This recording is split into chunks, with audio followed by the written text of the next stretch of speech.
up the old headset to cut out the background sounds. Give this here a minute to get rolling, and then we'll go from there.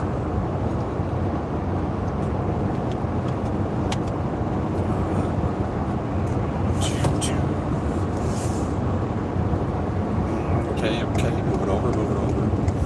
Ha! I'm going faster than you. I'm going faster than you.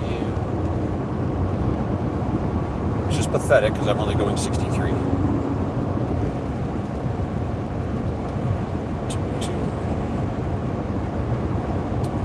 This is Interstate 39 in the very northern part of Illinois, southbound. It's a toll road. I normally don't mess with toll roads out of principle, but I'm doing it this time because I need to get got before this huge storm kicks in.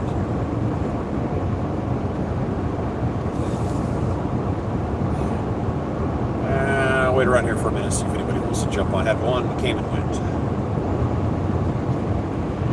I am on Interstate 39 in northern Illinois, southbound. It's a toll road, which for me is a big change because I normally don't go on toll roads. But I'll tell you how I ended up getting here. I was in central Michigan, and I need to get home for this coming week. I got some stuff going on I got to take care of with the VA. They said the only thing we got going to Texas, which is a hill to go, which I've never been to, but it's near Laredo, is a load out of Wisconsin. So I had to kick and claw my way to just outside of Milwaukee here earlier today. And I posted some videos of that, and the weather was, in Michigan, the weather was terrible. Once I got out of Michigan, it lightened up. But I don't like salt on the roads because of what it makes the vehicles look like, and I don't like salt because it tears up the vehicles. And all right, guess what? Michigan doesn't use salt, and I quickly started missing salt because I had a really strong crosswind slamming my van around, and I had it on cruise, and the back end started fishtailing a little out of control, and I realized the roads are covered in ice, and cruise control and ice do not work together. So I had a bit of a struggle getting to Milwaukee, and I've got this load I'm picking up, and it's 3 little pallets, and it's 2,000 pounds, which is pretty heavy for me. And I get there, and the guy goes, "Here's your 4 pallets." I'm like, well, I can't actually carry 4 pallets. I got a 3-pallet van, and they're small, but all of them say do not stack. I was like, oh, geez, here we go. So I got to call HQ. HQ's got to call the customer and the receiver and blah, blah, blah, blah, blah. 2 hours and 15 minutes later, okay, you can stack them and you can bring 4 pallets. So we wasted 2 hours and 15 minutes to get loaded, and now I'm blasted south. And we got this big storm coming. Again, you watch the news, it's like bad. And the problem with those, not only is it dangerous driving in storm conditions, it's when you're around other people it gets interesting. So my goal is to drive as far as I can tonight, non-stop, to get as far as I can before the storm hits, because once the ice starts hitting the roads, everything slows down and everything starts getting a little more dangerous. So as long as the roads are dry and you can see in the distance, that's just haze, that's not cloud cover out there. I've got good driving conditions, so I'm going to take advantage of this. I really wish I could get that 2 hours and 15 minutes I pissed away at the shipper back to get me another 100 plus miles down the road, but no, we had to do that. But currently it is -8 degrees. It was -10 there for a few minutes. But I spent the night in some little non-town in Michigan. And every once in a while I get a hotel room, especially when I know I've got time to burn. And it's only the second hotel I got during this tire run out here for 3 weeks. And I don't like spending lots of money on hotels because it's just a crash pad, temporary crash pad. I'm not a big-time Motel 6 guy because Motel 6 comes in 2 flavors. Relatively new, very basic cookie cutter and clean, or dumpster fire building that was abandoned at some point and they put their name on it. And I got the latter yesterday evening. It cost me, I think, $50. Parking lot's got about a foot of snow, and this van's not really good in snow, so I had to slip and slide and twist and turn and get to the back, and I open the door. The door doesn't really fit on the hinge right. You open the door, look in. It's got those snap together wood floors that have been worn out for years. I'm looking around the room going, great. Didn't smell bad. That's a positive. I get into the room and turn the heater on. It's giving out very little heat. The TV's ancient. The beds are ancient. The paint's ancient. The shower looks like it's dirty, but it's not. You just wipe your hand. It's clean. It's just discolored from age. I'm like, great. And I was fortunate that I have a sleeping bag and a heavy crochet blanket my wife made for me years ago I carry. Because I used the crochet blanket because they don't have enough bedding, and I had to bring my little floor heater into the room because the heater over by the door, you know, that one they put by the door, it's a heater AC, did not put out enough air to warm the room up because it was hovering around 0 last night. The sheets were old and had little holes in them and little discolorations. I flicked a medium-sized cockroach off the mattress next to me, a little kind of a small cockroach, and I kind of flipped him off like, great. It's the only one I saw, but I just, bleh. I went to take a shower, flipped the shower on. The water kind of warmed up. Didn't go out of its way, but it kind of warmed up, and I stood there, and I'm going, oh, great. Took about 10 minutes for the water to get up to a temperature where I could jump in it. Well, hey, hi to everybody. I am doing a big run here. I needed to get back home to Texas, and I just left. I hate Wisconsin has this thing about naming their towns things that no human being can pronounce. MEQUEN.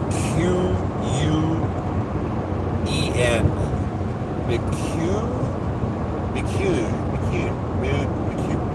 Anyway, that's the town I left, and I am going to Hidalgo, Texas, which is right by Brownsville. It's 1,500 and something miles, and I am frantically scrambling trying to get ahead of it. This big storm they keep talking about, this one apparently is supposed to go in the record books or something, and I'm trying to get as far as I possibly can before conditions turn to garbage and I gotta slow down.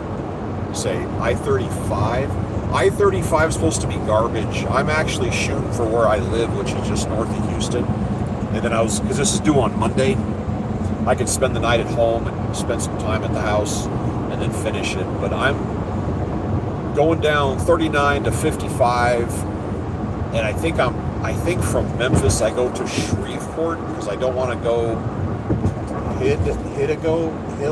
Yeah, I've never been there. I don't know. These are 4 little pallets that weigh 2,500 pounds total. It's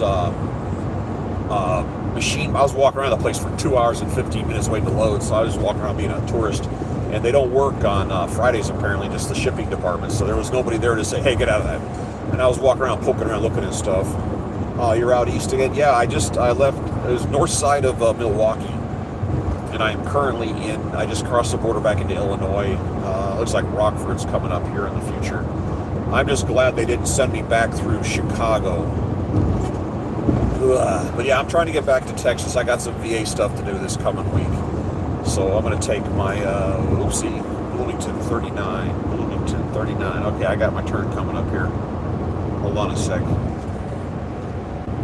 Yeah, I start running my mouth and I stop watching where I'm going. It's kind of the story of my life.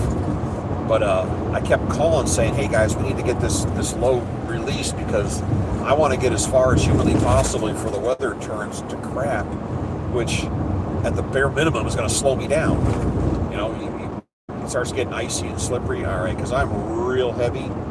I got to back off the throttle here for this turn. Not a steep turn, but still. The max, they actually put my van on a scale when I brought it in. I started driving for these guys. And they tell you how much of a payload you can carry. And my maximum payload I can throw in here is 3,100 pounds. And this load is 2,500. So I'm getting right there where the suspension starts getting a little stiff.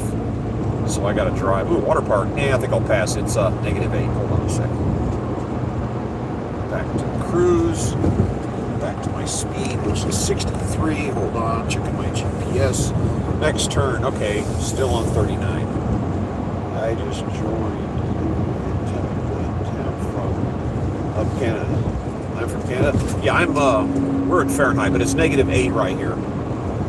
It was -10 for a few minutes. And this is northern Illinois, in case you're interested.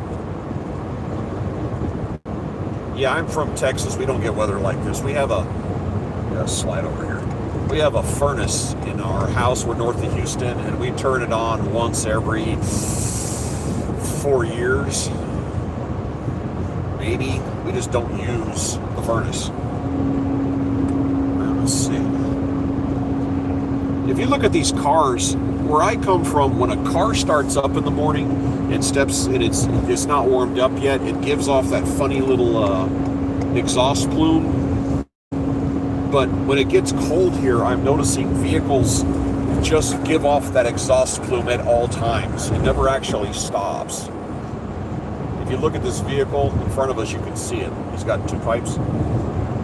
And that, to me, that's weird. I'm not used to seeing that. Maybe that's normal. Wow, the screen on my phone looks way better than it looks outside. It's actually much darker. That's kind of cool. Sorry about the bumpy screen. I'm on a little bumpy road. See this guy passing us? He's doing it too. In Texas, the only time a car makes those little exhaust things is when your car's not warmed up. So to me, that's different. Okay, Wilmington and normal. I got a turnoff coming up here. There was a lady that rode a train across the United States. This was on the radio here a while back. And the train was pulling into the town of Normal, Illinois, which is what that sign mentioned. And she had just finished a book, like an autobiography. And she was going, what am I gonna call the book? What's the name for my book that I've just finished? And the conductor walked in and said, 10 minutes to normal. So there's a book out there called 10 minutes to normal somewhere. -20 up in Canada. Wow. Is it humid up there? I have been to Canada since I was a little kid.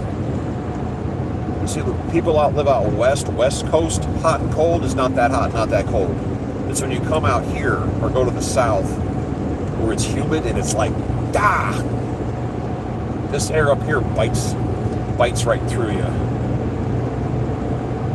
Hold on a sec here. Get back up to speed. Alrighty, look at that. Alright, I'm 119 miles on this road to Peoria, and I'm going to turn on 74, Interstate 74. -30 tonight. Wow. Yeah, that's definitely a bring your plants in kind of situation. And they're going to have some cold going down south, and the southern part of the United States is not really set up for super cold weather. And on the complete flip-flop up here, they're not really designed for really hot weather. So it just depends on where you are. It's freaking cold in Kansas. Yeah, I complain about the Texas heat in the summer, but a couple hours walking around up here outdoors, and it'll straighten me right out. Yeah, I had to change my oil, and I tell you what, that's not a lot of fun when it's snow everywhere and the wind is howling. And again, it wasn't the cold, it was the wind, that super humid wind howling. Yeah, that storm it's on its way in. I am gonna drive till I drop tonight and get as far as I can to get away from this. What's that, Rick? I can't read this. It's really small print. Rex and something said hi. I got a bunch of highs on here. I'm sorry, I'm watching the road here a little bit more. Yeah, humid, cold, and let's see, a half mile ahead. Sorry, I'm reading the signs here. Left lane closed. All right, cool. But this is my last drive. I'm trying to get back to Texas. I'm going to spend a day and a half, and then I'm going to finish down to I'm going down by Brownsville and dropping this off Monday, coming home, and I'm going to be off for a week or so. Hang out at the house. My wife said it's like 60-something degrees. It's supposed to drop below. This is a thing for us in Texas. It's going to drop below freezing. And that's a big deal for us. So then you got to, one lane. You got to start worrying about your plants.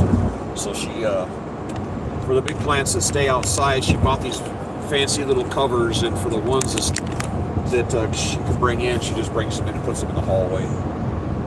All right, there we go. Yeah, that's basically what I'm doing, is trying to outrun the storm. And that's why I was at the shipper today. I was having an out-of-body experience saying, I really need to get going here. Oh, we're waiting on emails. We're waiting on phone calls. 3 feet of snow, yeah. Yeah, I had to rake snow off the van this morning in Michigan. I had about 4 or 5 inches. I have an ice scraper. I don't have a brush, so I need to get a brush. You know, there's something, as I was walking around that plant, losing my mind, it started reminding me of aviation. When I was flying out in the Gulf with my passengers, we'd land on a platform and they're over there doing this. Yeah, thanks, by the way, for the good luck. Yeah, I would be watching the weather. I'd tell the guys, hey, we need to get out of here. You know, it's going to be pretty quick because this stuff's coming. Yeah, we're almost done. You know, and then here comes the weather. Hey, guys, we need to get out of here. Oh, we're 5 more minutes, like little kids. 5 more minutes, 5 more minutes, 5 more minutes, 5 more minutes. And then when the weather or the fog would just fall on top of us, I mean, kaboom, then they come running up the stairs to the top deck to the helicopter and go, okay, let's get out of here. You know, the ship already sank and they want to, you know, go put a plug in it somewhere. They did that on a regular, but they would 5 more minutes you to death until it became dangerous to fly. And I was feeling that today, where they're just going, we'll get to it when we get to it.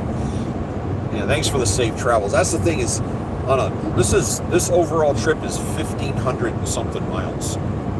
And wait a minute. Hold on a second. This guy's taking his time and this guy's coming up on me. Hold on a sec here. Oh, thanks for slowing down.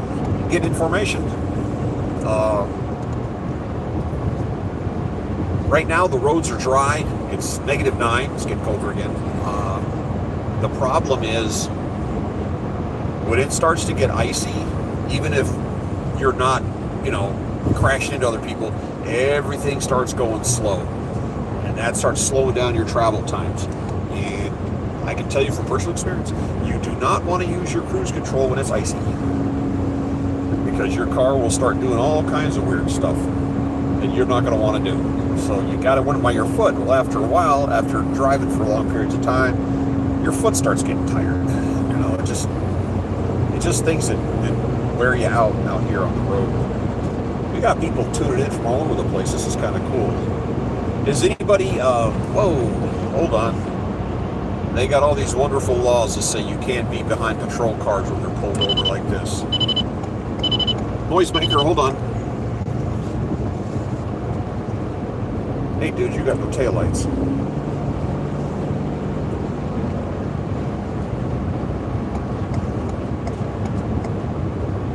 I'd come up and tell him that, but I don't know if he has a radio on board. Hold on a second. I got a radio on board. Now, yeah, you have to change lanes. Yeah, that guy has no lights on. Wow. Yeah, this is when this weather starts going to pot here at some point. I'm thinking tonight it's going to start going downhill. That's when the CV radio becomes very necessary. You know, run of the mill like you hear right now, running around. It's kind of quiet, but when something happens, whoo, the thing lights up like a Christmas tree. I was driving across 94 in Michigan today, and I was sitting there, New Hampshire. Yeah, that's right, New Hampshire. And I was looking on my phone while I was waiting to pick this load up, and they had a huge pileup on 94 in Michigan today, which is where I was. That's what I was saying. The roads, they don't use salt. The roads were icy. Your interstate was just, it looked okay, but with a big crosswind, it's trying to push your vehicle around, and when you're on ice, that wind, it gets really effective on the push. I've known one guy from New Hampshire. I used to fly with him years ago. We called him Mark the Movie. Croatan?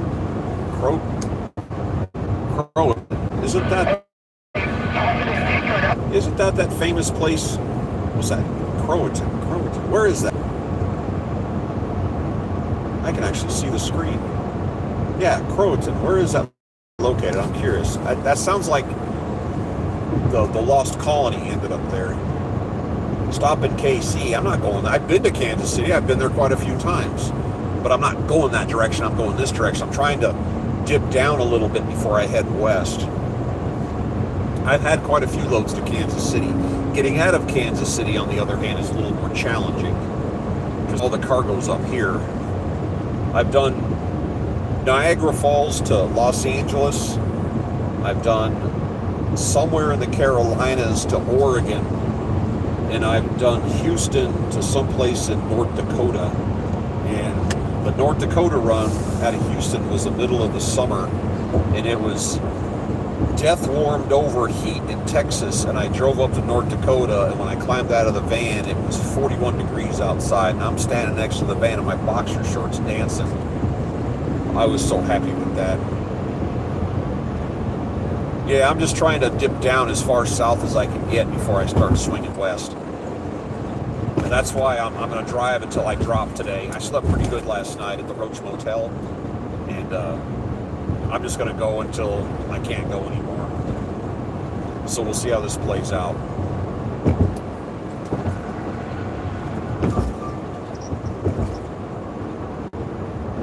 Yeah, the screen, it looks, well, way more lit outside than it is. I know this has got some kind of weird built-in. I have a relatively new phone. My last phone, the charging port stopped taking a charge. This is a Pixel 10 Android, and there's a lot of people that are pro iPhone, but my knowledge of phones and computers is on par with my dancing skills, and you don't want to see that. But this is the kind of driving I do here. This is, if anybody's interested in expediting truck driving, you go out and you get your CDL, which takes some time and a few $1,000s, and you get hired on with a company, and you have to deal with the DOT rules and the weigh stations and all that garbage. And somebody's not going where? I took off the north side of Milwaukee in a town I can't pronounce, and I'm going to another town I can't pronounce next to Brownsville, Texas right now. But this job that I'm doing, if you're new here, is called Expediting, and it is essentially truck driving in a box van without all the rules. Yeah, this is the same as driving your car. I have a CDL, I don't use it, but you can drive this on a basic driver's license. I don't have the 11-hour drive day. I can drive 20 hours if I want to. I don't go to checkpoints. I don't go through commercial vehicle stations. And a little side benefit, I don't have to kick and claw and fight for parking, because you can park this anywhere you can park a car. You know, and I take it to the grocery store. You know, you can park it at a rest area. You can park it in a parking lot. You can go anywhere with it. One of the little scams, which I explained to somebody a long time ago, I park at little airports. When you're sleeping inside the van and you're not going to make any noise, one place you can park a van is at a small airport, because people park there all the time and they leave for days or weeks at a time. And because of my aviation background, I actually know how to get into the buildings. And a lot of times the buildings always have a bathroom, but sometimes they have a shower. You're an ICE officer and you're on here watching a person drive a van. Oh, okay. And if you're interested in expediting, doing this kind of work, there's basically two ways to do it. You can drive your own van, or you can drive somebody else's van. I mean, if you want to stick your toe in the pool and try it out, find an expediting company and tell them you're looking to be a fleet driver, because there are people who own a handful of vans and they sign on with a company and they'll put you in one of them and send you on your way. You know, if you want to try this out. And some people are really, this lifestyle of being around driving like this, so little tiny tires under that trailer, itty bitty little tires. They go out here and drive and do this, you know, all the time, and they're perfectly good with it. Other people get out here on the road and they hate it. You know, it just depends on you, and you're not going to know until you try it out. You got to stick your toe in the pool, and the quickest way to do that is become a fleet driver. And you work out some deal with the owner where you split the load, the profit off the load. And I don't know the money. You couldn't sleep in a van. I need my room. Well, I tell you what, this van is only so wide, and I'm 6'4", so I know what you're talking about. I gotta sleep kind of cattywampus. I've got a fold-up bunk in here, which is currently folded up, and I can't sleep wall to wall. I don't fit, so I have to sleep kind of sideways. You can. There are people who stay in hotels, but you're gonna eat up all your money. You're gonna go through all your profits doing it. But I stay in a hotel occasionally. If I do a delivery on a Friday, Saturday, and then my dispatch calls me and they say, we got you preloaded for Monday, that means I got diddly squat to do till Monday morning. On Saturday afternoon at like 3 o'clock, I'll get a hotel room, and I'll go lay around the hotel room until they kick me out at 11 o'clock on Sunday. I've done that a few times. So I can sprawl out on a big bed, sleep kind of comfortable and just kind of kick back. And when I'm stuck in an area and I know I'm going to be there for a day or two, I'm a truck driver, so I know how it is. Yeah, oh yeah, you know what I'm talking about. Yeah, it gets, yeah, you do it for a while, it gets a little tiring. Another trick out here is I'm a member of Planet Fitness, and there's a purple card and a black card. And the black card gets you access to all the Planet Fitnesses, which are everywhere. They have showers. Go in there and just kind of do a workout and go jump in the shower. So that solves the shower problem. But see, if you drive a truck, you're driving a truck, it's different for you guys. I use Pilot Flying J almost exclusively because I'm running a 3.5 liter gas engine, and I can't get fuel shower credits. Loves don't do it for gas engines, and neither does TA.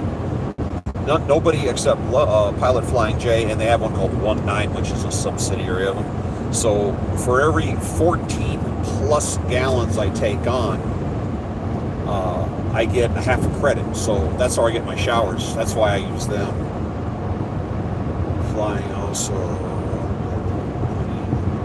I'm having, I don't know what that means. 18 years, yeah. I keep talking about this on here. I was a helicopter pilot for 35 years, and there was a couple interruptions, and one of which was COVID. At the time, I was flying tours up the Grand Canyon, and 75% of our passengers were from mainland China. So when COVID hit and everything just got shut down, we were out of work, and I got into expediting. For about a year, I did this work, and a buddy of mine and I went together, bought a van, and he was paying for the van, I was doing the driving. And I did that in 2001 for a while, and then I got back out, went back to flying, and then I retired from aviation. And now I'm back, and the difference between then and now, and that's only a 4-year period. I mean, you've been doing it for years. It's weird, it just, honestly, trucking used to be basically heavy-set older white guys, and now it's not that many of them. Now it's a lot of people from other parts of the world. You go into the bathrooms at the Pilot, you're sitting there, and the guy next to you turns on his phone. He doesn't have like earbuds in or anything. He's sitting in the toilet with his radio going, playing some kind of music or watching something really loud in a language I don't speak. That's cool. I would love to try to do what you do. Do this or fly? You talking about flying? Yeah, I did that till my medical said I couldn't. Yeah, I am. Water bottles in the bathroom store are the empty water. Yeah, that's a new thing too. I've been in these truck stops where people grab food, pre-made food off the shelf and run in the bathroom and eat it and drop the container on the ground. It's like that. Wow, that's classy, dude. Same with the water bottles. It's just, it's a different group of people out here. And if you play around on YouTube, they always have these videos on lot lizards where there's prostitutes running around at truck stops. I have been all over the freaking place, and I've seen exactly one lizard. And this was somewhere in New Jersey. I was sitting inside, and there was a dude, he was a van driver, sitting behind the wheel, and the guy, I could see him, I'm looking basically at his windshield. This guy weighed like 500 pounds. And there was this less than attractive woman standing there talking to him, and I'm kind of noticing the body language that I got to try this out. And I walked outside and I walked by. This woman was, and she was talking, and I just walked by and I caught a whiff of the conversation. She was negotiating with this guy, and I'm like, wow, there's your high class lot lizard. That was awful. It says you know what they use the water bottle. Oh, don't tell me they're using it for. Oh, I didn't even think about that. Oh, water bottle. Oh. Yeah, no, I didn't know that. I just thought they were leaving water bottles in there. I didn't realize they were. Okay. There's a sight I'm not going to be able to get out of my head.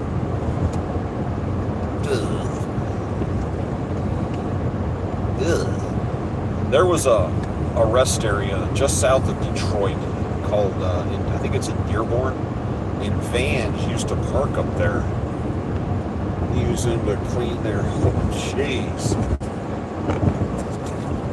There's a Pilot Flying J in Dearborn, Michigan, just south of Detroit, and last time I was here, I used to park there, and I actually posted a video of it, and it's on my playlist from way back then, and I called it something like Expedite Van Rodeo or something, and there was probably 50 vehicles, 50 vans. These are, Expedite vans. And I was up there about a month ago, and I pull into that lot. There are 0 Expedite vans in the parking lot, and I went, because I was going to park there, and I walked in, I said, isn't this place usually packed with vans? And the lady goes, yeah, they got rid of them. They can't park there anymore. And I went, what's that do? What do you, huh? And he goes, oh yeah, because these guys were trashing the parking lot. Then I've watched them do it. These van drivers pull into place and they just take all their trash, whip it out the window. And I've seen truck drivers, they're like animals. And I've told other van drivers, you're going to get us kicked out of here if you keep doing this. And they lost, that was a big parking spot too. But these guys would go by, I watched us pull in, they get out, they're in and out of their van, they're doing their thing, and they drive off, and there's a half a trash bag worth of stuff in their wake. I'm like, dude, there's a trash can right there. Seriously. Ugh. Hey, do you run a radio when you're out here?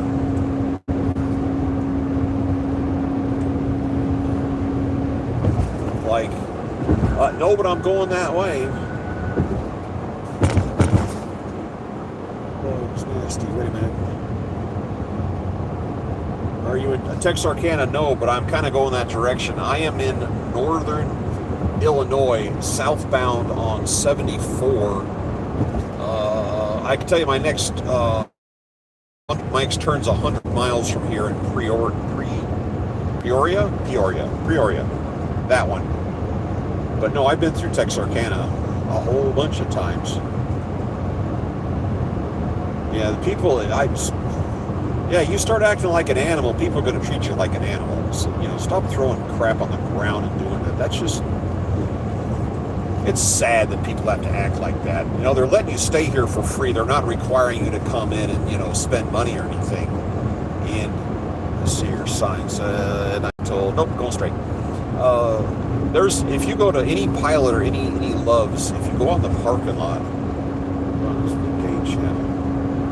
I know that, I'm not sure what that means. There's going to be a sign out there in the parking lot that says one of two things: no more than 5 minutes of idling, or one will say no more than 2 hours. You can't park here for 2 hours. Two things: there is absolutely nobody working inside that store that's going to come out to see how long you've been running. And there is nobody in that store that gets paid enough to pay attention to how long you've been in the parking lot. They don't care. That sign is there for those weird people who come dragging in there in their blown up hoopty, dragging a trailer with flat tires, and they pull into the parking lot and they kind of move in. And yes, you will see those people out here. Peoria, Summit, and onward. Okay. There are people, you'll see them, they'll park over in the corner, some trashed out car with stuff strapped all over the top of it, and they kind of like set up a semi-tent and they start living there. And that's what signs are for. I don't want these people to just move in. And and I've discussed this previously. They are places that do insert. There may be some place I've never bumped into it, except if they have a security guard guy. If you're living in if you go to one of the weird places, and there's a security guard, they'll walk around and start getting antsy at people. Other than that, you don't really bump into it. But that depends on where you're at. When I'm going to spend the night, I'll look at a handful of places coming up, and I'll pull in, and I'll say, yes, it's good. Yes, it's good. No, it's not. It's got the wrong layout. Some places are great. Some places aren't. You've got to kind of judge it a little bit. I know what I was talking about a second ago. I guess you guys are having a conversation on the side there. I can't read that very well. Okay, now it's getting dark. This light traffic is my personal preference. I like to drive at night. After about 10 o'clock local, usually it thins out truckers and non-truckers, which I enjoy that. I can't wait to get home. I run about 3 weeks, and then I go home, get tired after a while. This is contract work, so you can go on and off the clock. You're doing this kind of work. You can go in service and go out of service whenever you want to. You don't have to ask anybody's permission. You're not going to make any money if you're sitting at home all the time, but it's not like they're saying, oh, no, you have to work Christmas, which nobody does this during Christmas.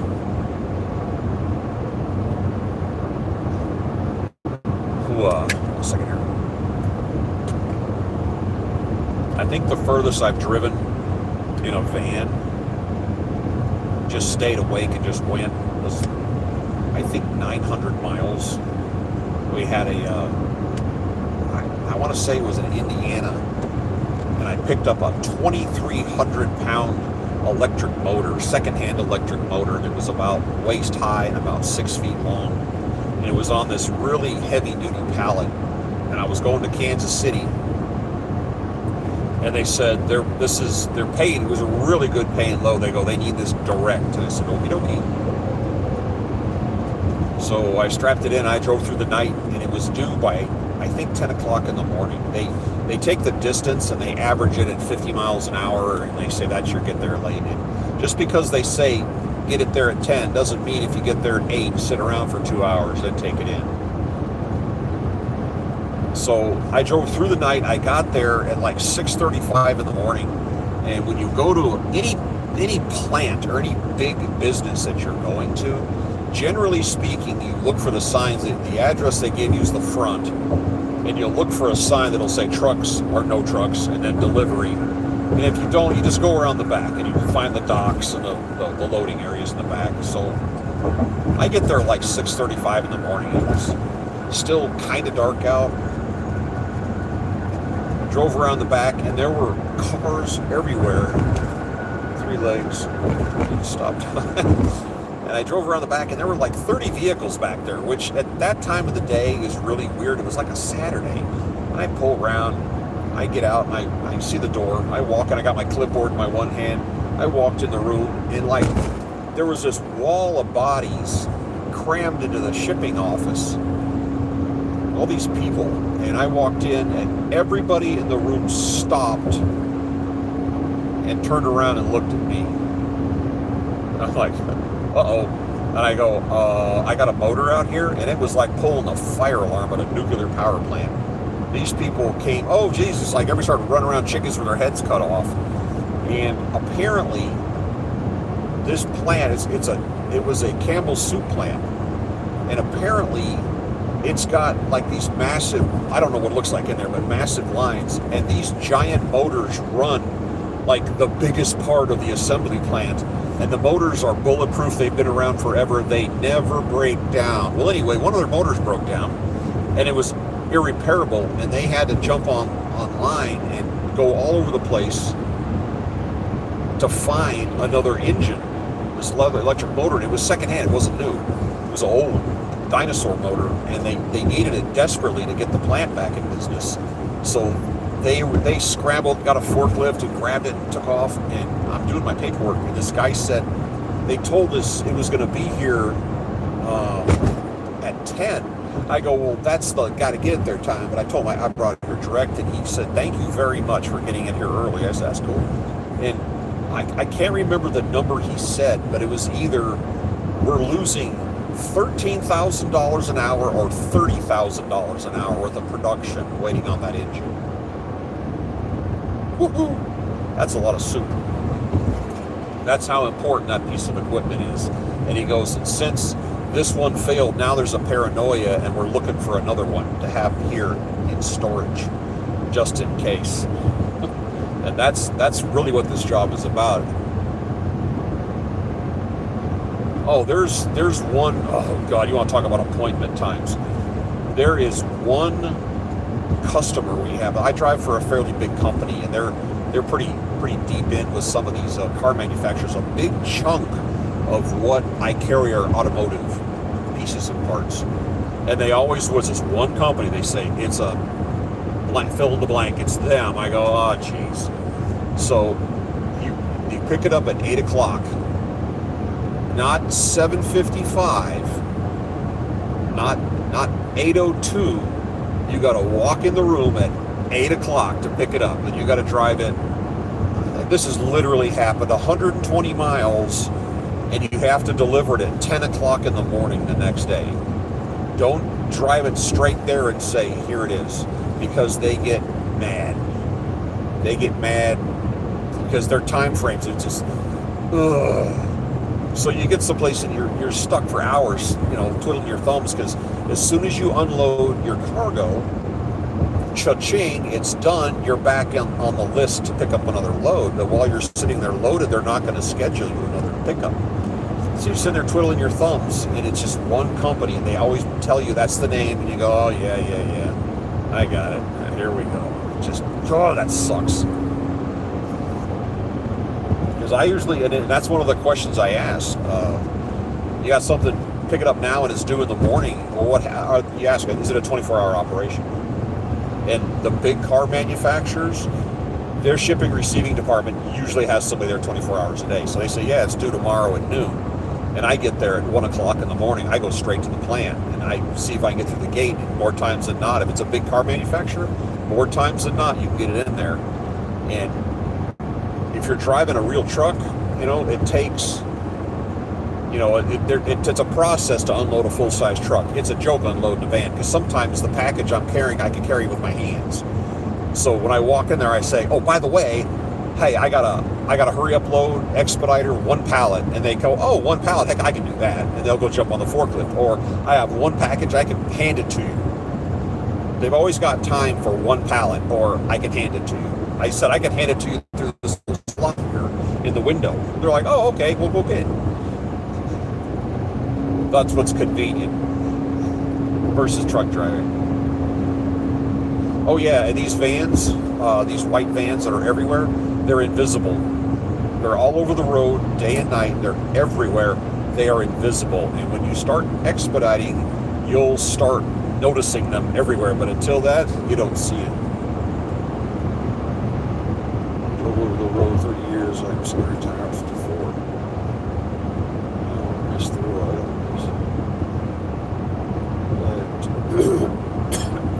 Yep. I apologize. Hold on. Yeah, I know what you're saying. This gets monotonous, but I like playing on YouTube. This live stream thing is new for me. 10 years ago, I was writing ebooks. I've got a few ebooks out there, all about drug smuggling and aircraft, by the way. I did that for a while, and I discovered YouTube about 5 years ago. I started a YouTube channel in early 22, to entertain myself on the road. And I wanted to talk about expediting, because this is a business which is like most things in life. You don't know what you don't know. You have to go out here and rub your face in it before you figure out what's going on. It's like truck driving. You could study all you want, but you don't know what you're up against till you get out here and get in the middle of it. So I started just making videos about expediting, about what you're going to do, what you're up against, what to look for, don't run with scissors, all that kind of stuff.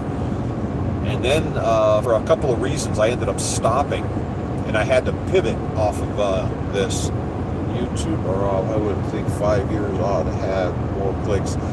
Again, that is a honestly, my cousin. Oh, I just did the one on Kindle, Amazon Kindle. I literally because I fly, because I was flying, I've always been interested in the old drug smuggler stories. But when you read them, they talk about everything but the action, excitement, what they're actually doing. They don't talk about it. So I got frustrated because I couldn't find any books that entertained me, or the ones I was reading were written by people that didn't understand jack squat about aviation. They're saying things that just aren't accurate, and that frustrates me.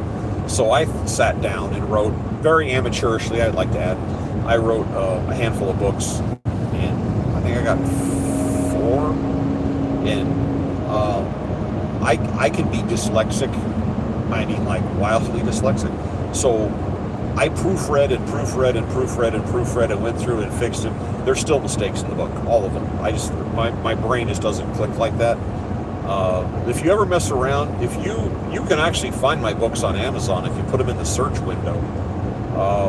The first one I put out, amateurish, like the rest of them, is called Confessions of an Amateur Drug Pilot. And then my second one was called Chasing Wild Turkeys, which is also drug smuggling. My buddy, my one friend said, write another book, put me in it, make me a drunk. I went, okay, so now I got someone to banter with a little bit, which that one was fun. And I got a couple other ones, and I'm sitting here thinking about, I can't remember the names of them anymore. But if you can find Confessions of an Amateur Drug Pilot, that was my first attempt. Oh, another was called The Gulf, Gulf, The Gulf Scam, because back in the day, I used to call them scams. I just wrote my manuscript. Unemployed, why not? Unemployment, why not? Yeah, well, I enjoyed it. The smuggling, the tactics, the stuff I talk about in the book isn't based on the 1970s. It was based on 10 years ago.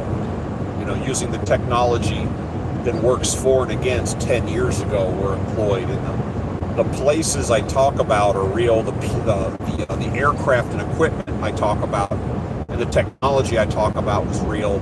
But since then, once again, things have changed. So I don't know what's going on in that world anymore. Technology, more.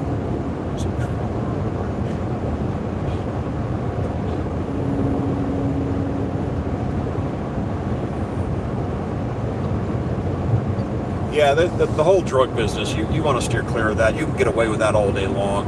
The problem is somebody somewhere is going to do something stupid, and when they get caught, they're going to start pointing fingers at everybody. And the fact that you carried a load and you got away with it, you got paid, and you went on with life, 3, 4, 5 years later, someone's going to point a finger at you, and you're going to go, what are you talking about? Well, they said you did it. Well, what's evidence of that? They said you did it. Conspiracy, go to jail, No evidence, just conspiracy. That's what it's all about. Somebody points a finger, says you did it. It's a dangerous world. And I actually, at the end of my book, I actually talked about that. I said, don't even mess with this.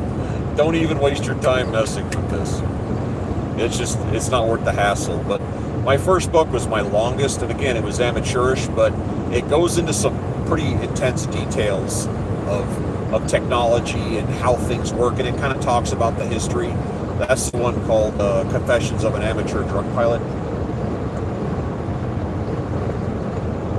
It talks about the history of drug smuggling and the technological changes and things that have happened.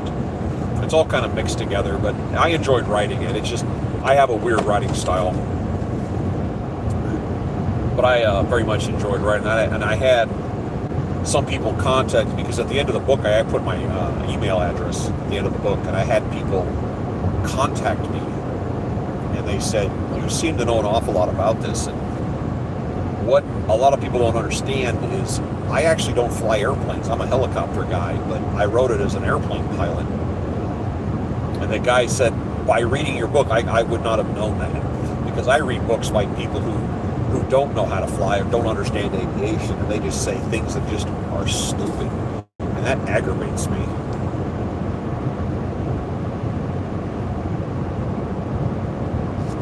Use portable X-ray stops. yeah, again, I've had this conversation with a lot of people. Someone's offering them X amount of dollars to move something from here to there, and you're going, dude, there's only three scenarios. The guy's an undercover setting you up. The guy's a real drug dealer, and he's setting you up because he got caught, or he's a legitimate drug dealer, legitimately paying you this money, and a year from now he's going to get caught and he's going to snitch you out. It's just, there's no scenario where you win. So just stay away from that. It's not worth it. Stay away from that. The police, honestly, I don't think they bust that many people unless somebody tells them it's coming. You know, they tell the police, they tell the highway patrol, they tell the DA they're coming, and that's how they catch most people. It's just not worth it. Just steer clear of it. You know, it's not nothing. I've never smuggled drug, to my knowledge. I've never smuggled anything. I don't mess with it. I've never used it. I don't drink. I've never been drunk. How about that? I don't drink. Never have. Don't do it. I don't smoke. It's not my thing. When I was expediting, I told you I did one load from the Carolinas to Oregon, and they had legalized marijuana, and some company was trying to contract me to carry 1 ton of marijuana to Colorado for another. But you got to drive through states that aren't legal. You know, you're turning me into a drug smuggler for $1.10 a mile. I'm like, yeah, no. I called my company. I said, you ain't gonna believe this. Well, these guys were telling me, and they go, yeah, no. We're not getting in the middle of that. Ugh. That guy's in a hurry. Do you have to be certified on different aircraft set? Yeah, well, a helicopter and an airplane are two completely different animals. A helicopter pilot can fly an airplane. You put an airplane pilot in a helicopter, you might as well put my mother in there, because it's a whole different can of worms. I've flown a whole bunch of different airframes, different crafts. I mean, you can add on. Some people fly both, but it doesn't automatically carry over. For helicopter guys, helicopters are on. The flight training, if you're going to a civilian flight school, is way more expensive than a helicopter, just because of the nature of the beast. From the UK, right on.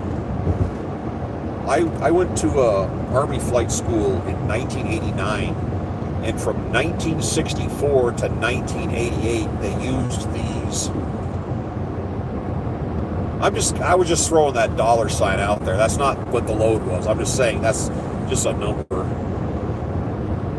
The company I worked for, I flew 60 Aerocoupe in high school. Oh, right on. Aerocoups. It doesn't Aerocoupe spell with a E? No, is it air? I thought it was ER. Maybe that was just the way I saw it. I've seen an Aerocoupe. That's the one with a little bubble canopy that rolls left and right, and it's got the H-tail, correct? Is that the same aircraft I'm thinking about? Well, they flew these little funny, it's called a TA-55. Yep, I've seen one in a hangar, and you must be tiny, because that cockpit on that aircraft was freakishly small. It had the seat didn't adjust either. It just had a bench seat in it with a backrest. Like I said, I'm 6'4" and I have a tall sitting height. I looked in that aircraft and I said, there ain't no way in God's green earth I could fly an aircraft. I couldn't get in there. I've heard a lot of people say it's a great plane, but I can't get in there. Basic single engine underwing. Yeah, I know what they are. It's got the B-24 tail on it. Yeah, I was surprised. It's like a Cessna 120 or a Cessna 140. They're beautiful aircraft, but you can't fly it if you're over 5'2". It's tiny. I had considered at one time in my life using a Cessna 150 to commute to work, and I can't fit in it. It's like, well, that's not going to happen. To get an airplane that I fit in, I'd have to spend a bunch of money, and I don't want to spend the money on a commuter. Yeah, but flight training is expensive. Helicopter flight training is freakishly expensive. But I did all my flying in it. My primary training was in Huey. The only thing... You jumped out of them? Tracker... The 407 is the generation of helicopters. The first generation turbine was the Bell Jet Ranger and Long Ranger, and I flew the piss out of those. And then they got the 407s. That was actually the last aircraft I flew, was a 407. It's all computerized and much more powerful. But you got to also remember when in the 1960s, you know, your average guy weighed like 140 pounds, which is not normal today. So its capacities and payloads and limitations were based on, you know, like people. So you move up into the modern world, people are bigger, and the Jet Ranger's kind of slipping off the page because it can't carry enough weight. Oh, that's a gyrocopter. That's not even a helicopter. Technically, they're actually very safe. That top blade doesn't even have an engine attached to it.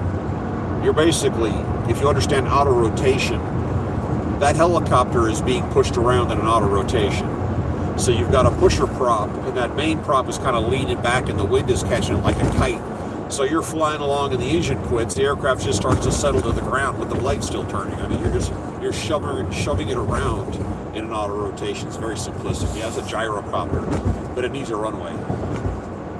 Yeah, the Bell 407 is wonderful. The last thing I flew was medical. My last year of flying, I did medical helicopter, and that is the first helicopter I've ever flown in my entire life that had the equivalent of an autopilot in. Ford Rangers. I didn't know they brought it back either. Huh. Yeah, the one I flew doing medical, it flying at night, climbed about 1,500 feet. You could hit one button and it would hold the altitude. You hit another button and it would chase the GPS, or it would chase a heading. And it was just, you set it, you kind of let it go, and you flip your night vision goggles down, you look around, there's nothing out there, you flip them up, you look at the gauges, and you just kind of lean back in the seat and let the helicopter do the flying. Because a helicopter, an airplane, if you have it trimmed out, you can let go of the controls and it'll basically fly in a straight line. I don't care how well you have a helicopter trimmed out. You let go of the controls and it's going to go in 17 different directions at the same time. So it's really weird to have an autopilot that just lets you sit there and it holds hard altitude. It was wonderful. Well, hello, Lori Brickman. People jumping in. We are in, if you're jumping in here new, yeah, they had it was called a SAS system. Currently, a completely retired Army attack helicopter called a Cobra. They had a system called the SCAS in it, and it was to stabilize the aircraft. Here's something people don't realize. You can take the biggest helicopter in the world, hovering. I don't care if it's the size of 3 houses. You walk up to it with your hand and push, it will move. It's a balancing act. And in a Cobra, when you start firing the weapon systems, it would start, if you're hovering, it would start pushing the aircraft all over the sky because it's a balancing act. You got 20 millimeter cannon pumping out rounds. So the SCAS system took over the controls and basically leaned into it so it didn't knock you around. Interesting. It caught my attention. Watch. Flight tracker. Thanks for explanation. Don't much. Yeah, flight tracker. I had that on my phone. Now that I don't fly, I don't pay attention to it anymore. I showed that to my mother, flight tracker.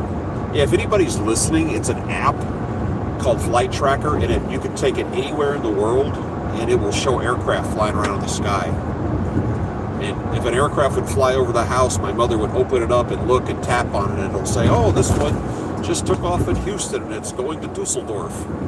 You know, and it's at 27,000 feet and climbing. This is NYP aviation pilot. Oh, bumpy roads. This was impossible back then. To be that hovering like in the movies. Well, it's a constant state of input. There was a movie that had Dwayne in it, is it called San Andreas? He was some kind of rescue pilot, and they're doing all this hot dog Hollywood garbage. Yeah, if you're hovering, you're doing little control inputs. You've got to constantly. There are some aircraft that it'll help you out, like the Black Hawk kind of does it on its own. But yeah, he had a button. He had to dramatically get out of the helicopter and go on a rooftop, and he reaches over to this switch that says auto hover, and he goes click, and he gets out of the aircraft. Yeah, that's how that works. Oh, jeez. Because flight tracker isn't delayed. I'm sorry, I can't read. I'm bouncing right here. Yeah, the flight tracker is a neat toy. My mother, like I said, she likes to keep an eye. When I was flying medical, she would actually keep an eye on me. She'd be on there watching, seeing where I was and what I was doing. You could put in tail numbers and you could find the history of them and stuff. But yeah, flight tracker's kind of addictive. And if you go over to Europe and look at it, you'll see that all these commercial flights go around Ukraine. There's a big bald spot where Ukraine is. They just go completely around that area. You start looking around at obscure places on the earth, you can find some pretty interesting flights. Illegal drugs should be international. Country and well, whoa, let's see here. I'm trying to read this bouncy screen here. Terrible.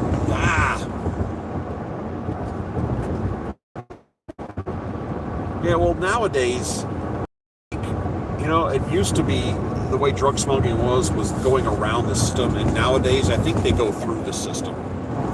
They're paying people off to get through, and that works for a while, and eventually it doesn't. But, there's government agencies and places, and they kind of use the system to their advantage, and that's kind of how they do it. Why is this guy running with his flashers on? Because he has no lights?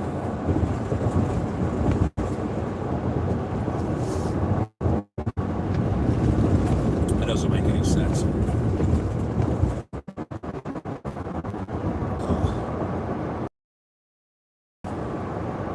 Planes going east. Streamer moving. Clip 630 knots plus getting pushed. Yeah, the jet stream. Yeah, there was about 3 years ago, there was a commercial airliner flying across the Atlantic Ocean that caught a monster jet stream, and there is a recording of this out there. It has taillights, that's what it looks like.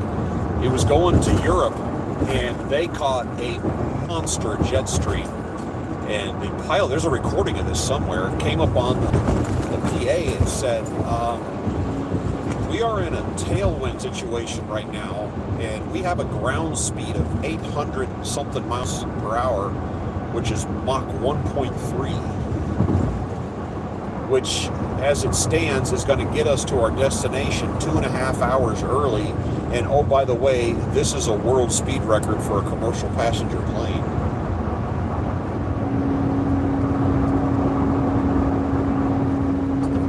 Knots. Yeah, it was some incredible number. Oh, there's a YouTube video on here I want you to listen to. It's a kick in the pants if you like aviation. It's called the LA Speed Story. LA as in Los Angeles. LA Speed Story, which is if you like aircraft speed. It's rather funny. The guy that tells it is a retired Air Force guy. And here at Christmas time, my parents invited they're very active in their church, and they invited a guy, he's retired, he's 90, bouncing off 90, invited him over for Christmas, and it turns out he flew the F-8 Crusader in the Navy back in the day. I flew the Cobra in the Army back in my day, and it was fun having him around to talk to a 90-year-old man who flew, a fighter, kind of an iconic fighter plane. Don't know what ground speed is. That's for those who don't know what ground speed is. Yeah. I enjoyed having that guy over. But the LA Speed Story. Yeah, when I try to explain to people the difference between airspeed and ground speed, if you go to the airport and you're going down one of those long corridors that takes you from concourse A to concourse B, and they have the electric floor. You get on that electric floor and you're walking. Your walking is your airspeed. Now you look at the wall and it looks like you're running. That's your ground speed. And the same thing goes if you go the other way. It's the same thing. You're still walking at the same speed, but your actual movement is slowed down. Whereas you go that way, you're still walking, but your speed is quicker. And that's what I explained to people. The Japanese actually figured out the jet stream back during World War II, and they were sending balloon bombs. The bombs that were, whoa, oh my God, I thought the guy was stopped in the middle of the road. Whew. Well, that got my attention. Hold on, sorry. That's what the balloon bombs, they had these little helium bombs that would fly across the Atlantic Ocean with bombs attached to them, and they had a timer on them, and they would drop these incendiaries trying to start a fire, and the total amount of damage they caused during the war, launching thousands of these, is one bomb landed by a family in Oregon, and they went to look at it. It blew up and it killed 5 people. And one landed in the town of Timnath, Colorado, which had one stop sign, and caused a little tiny fire. And the guy went over and stomped it out and went, well, that was interesting. It's not that it translates in real code. But landed at Hong Kong International Microsoft Flight Simulator. Oh, yeah. Pacific. Yeah, all the way across the Pacific Ocean. When I was flying medical helicopters, I worked in New Mexico. We picked up a heart attack guy on the side of the road somewhere. We took off. Boy, this guy, he wanted to tell me all about his flying experience on his some simulators. I went, oh, okay. And he just on and on. You know, we do the same thing, and we have the same job. Like, yeah, simulators are fun for the physical procedure training, but as far as when your ass is attached to the airframe, it's different. And there are licensed pilots, VFR pilots, that will go get the simulator for flying instruments, and they will teach themselves how to fly instruments, and then they will get in a real live airplane and go up and get in the clouds and find out it's not nearly as fun when your body's attached to it and it's three-dimensional. I've heard those radio transmissions. I do like flight sims, though. I flew one helicopter flight simulator at a video store, one of those game stores where all the geeks hang out and drink energy drinks, and they had a sit-down giant screen for a flight simulator, and people were getting in it and crashing it because it was basically set up like a helicopter. And if you don't know how to fly a helicopter, you're not going to get in and just do it. And I was watching people crash it, and I got in it, and it flew about 95% accurate, except it thought the aircraft it was a Jet Ranger, and it was giving it way more horsepower than it really has. But I was able to get it and fly it around and bring it and land it. And they were like, how'd you do that? So I don't know. Just kind of let that one hang. Training mistakes. An RC helicopter. I'm trying to read this while not getting shook around here. Flights many times. Yeah, that's I've seen some wild crash scenes. I'll tell you that. We got called out to one in New Mexico. 2 oil field trucks hit head on, 70 plus 70, and they hit head on.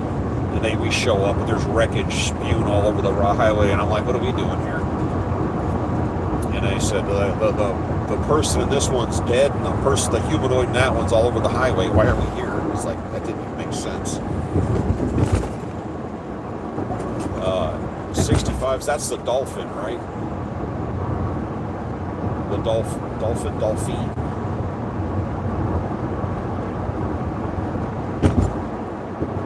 Just want to check. I don't know the nomenclature. Yeah. August 1st, 2002, I auto-rotated into the Gulf on an engine failure.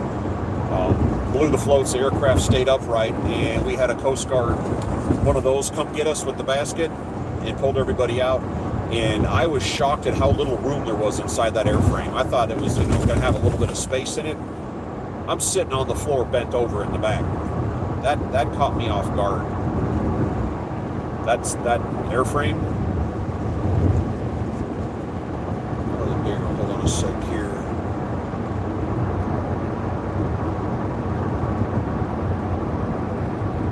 Yeah, you know, that's one thing I never became. I never became an instructor. Do you have the U.S. military accent? They are... Yeah, they're freakishly tiny. U.S. military accent. No, but I have radio voice if you want me to use radio voice. I can talk like this and bob my head for emphasis. No, I don't know what military accent, what that means. Going uphill. It is, what time is it? Hold on a second. It's only 6:15. This is how dark it is out here. Wow. You despise us, bastards. Which bastards are that you despise? It is so hard to read this screen when this vehicle keeps bouncing on. Tonight, I took off from, I'm going to try to pronounce it. It's a town north of Milwaukee. I am somewhere in Illinois, and I'm heading towards Hidalgo, Brownsville, Texas. But I'm going to stop off at my house near Houston and probably spend the night for a night or two, because I don't have to get it there until Monday at 8 o'clock, phonetically speaking, yes. So you don't like us Americans, so why are you on here? Because traditionally, when there's people I don't care for, I don't go on there. Yeah, it's 1,500 and something miles. And I had to ask for this one. I need to get back to Texas. All the cargo that we do is up in the northeast part of the country, so I have to wait around a little bit to catch something out of Houston coming up here, and then I run for like 3 weeks, and then truck, and then we have to catch a load home, kind of go back and forth here. Peace between nations. Keeping it dead center. Yeah, and it's weird because I'm staring like I'm bending down looking at this phone that I can barely read. Yeah, the winds have mostly calmed down. I had a really nasty crosswind cutting across Michigan today, and that's when I found out about the icy roads. This van's kind of a sailboat, so I was getting caught by it, getting knocked, and then all of a sudden the back end started breaking loose, and I'm going, okay. And if you go look on the news, you'll see that they had a big, massive pileup on 94 today. Tag the Philippines birthday. Wait. Whoa, that's going way back. Home port was Houston, the San Jacinto. Oh, right on. Oh, see, look at that. You got me off the road reading this stupid thing. Yeah, the San Jacinto. Yeah, I live north outside of Houston. Yeah, the ice was all over the road. That's something, you get out east and they salt the roads, which makes your vehicle look terrible, and if you don't clean it properly, it'll rust your vehicle real bad. But when you don't have it, you kind of miss it. You are north as Sheboygan or northwest, or you mean like right now? Yeah, there was a big pileup on 94, and I was going through there, and it was the westbound lanes, and I was on the westbound lanes earlier today. And that's what I'm saying. That crosswind was really strong, and the van kept squealing. That's when I got off cruise control, because you don't want to run cruise, and cruise control and ice are a bad combination.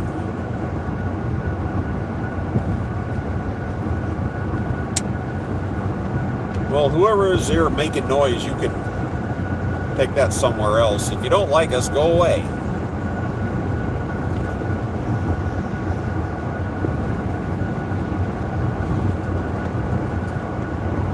Anywho, being that it's this time of the day, it's kind of odd, but the traffic has thinned out noticeably, and I enjoy that. I like driving at night. Not as much stimulation. I get to play on here, which I enjoy. That's pretty much my thing. I bought a lifetime subscription to Sirius Radio in 2005, and I've transferred it from vehicle to vehicle, and now it's in the wife's car. And I also found out I got the app free of charge on my phone, and I Bluetooth it to my radio. So now I have both of these. I have two basically lifetime subscriptions that I paid for 20 years ago. Where is this? Where is this? Are you asking where I am right now? I'm sorry, the screen's moving really fast and I'm getting bounced around because we're in Illinois and they don't know how to do road maintenance. Yes, this is Illinois. I am southbound on, don't tell me, 39. And I don't know exactly where I am on the map. My next turn is in 54 miles to Highway 74 towards Peoria, Illinois. Ironically, I have family, they're no longer there, from south side of Chicago. La Salle, is that where I am? I don't even know. I've been looking at my screen. I lose track. I drive on autopilot a lot, so I don't necessarily know where I am. I kind of let the van do its job. It is -6 degrees, so it's actually warming up at this time. Just want to let you know. LaSalle. There's a LaSalle down in Texas, too. Hey, what is it about Wisconsin? How come they always name their town stuff you can't say? Why can't they give it a word you can read, you know? Yeah, I'm actually pretty good at staying awake. I haven't run into that problem before. If I get really tired, I'll pull off, but I'm, military trained. I'm pretty good at staying awake. And I slept good last night in the Roach Motel. So I got to spread out.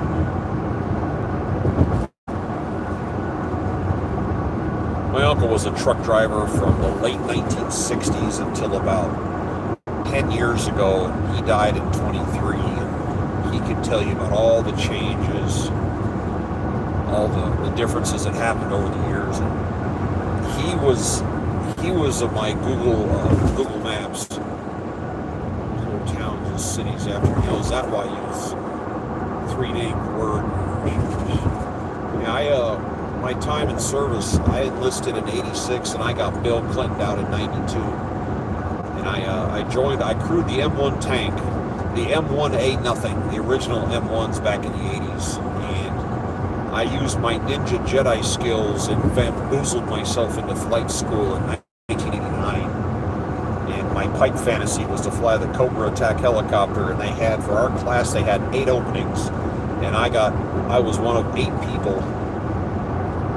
84 to 12, wow, that's a good run. And I got to fly the Cobra, and we were successful in our time in, and then Bill Clinton got elected, and they cut the Army by 1/3, and the unit I was in, I don't like coffee, but thank you. The unit I was in, the cab troop I was in, had 47 people, and 45 of them got canned. They just got pink slipped, and all of a sudden I didn't have a job. Just like that. It was just, I don't know. I was going to do the full tour. I was going to retire in '06.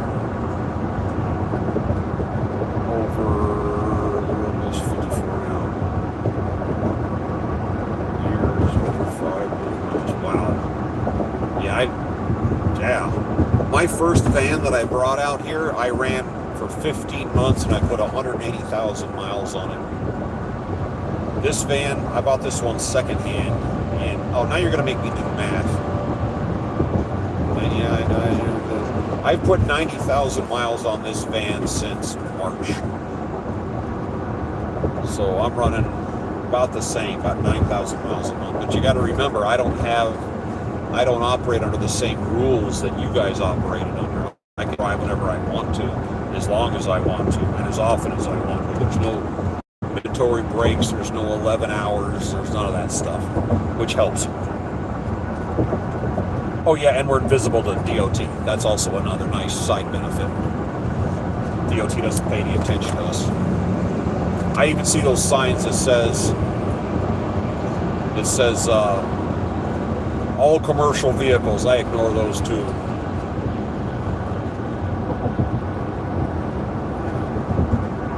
drive 100 miles every day to go to work. Yeah. Hey, let me ask you this. What is the longest drive you ever did nonstop? Just got in and went. I know exactly how mine was. Mine was 2,825 miles, which is Lower Manhattan Island to Redondo Beach, California, because I was doing the Cannonball and I did a solo run. It was 28.25 door to door. Why are the lights off out here? We're kind of in the middle of nowhere. There's some at these overpasses. Looks like they put some up. I don't always see those, but we're kind of in the middle of nowhere right now.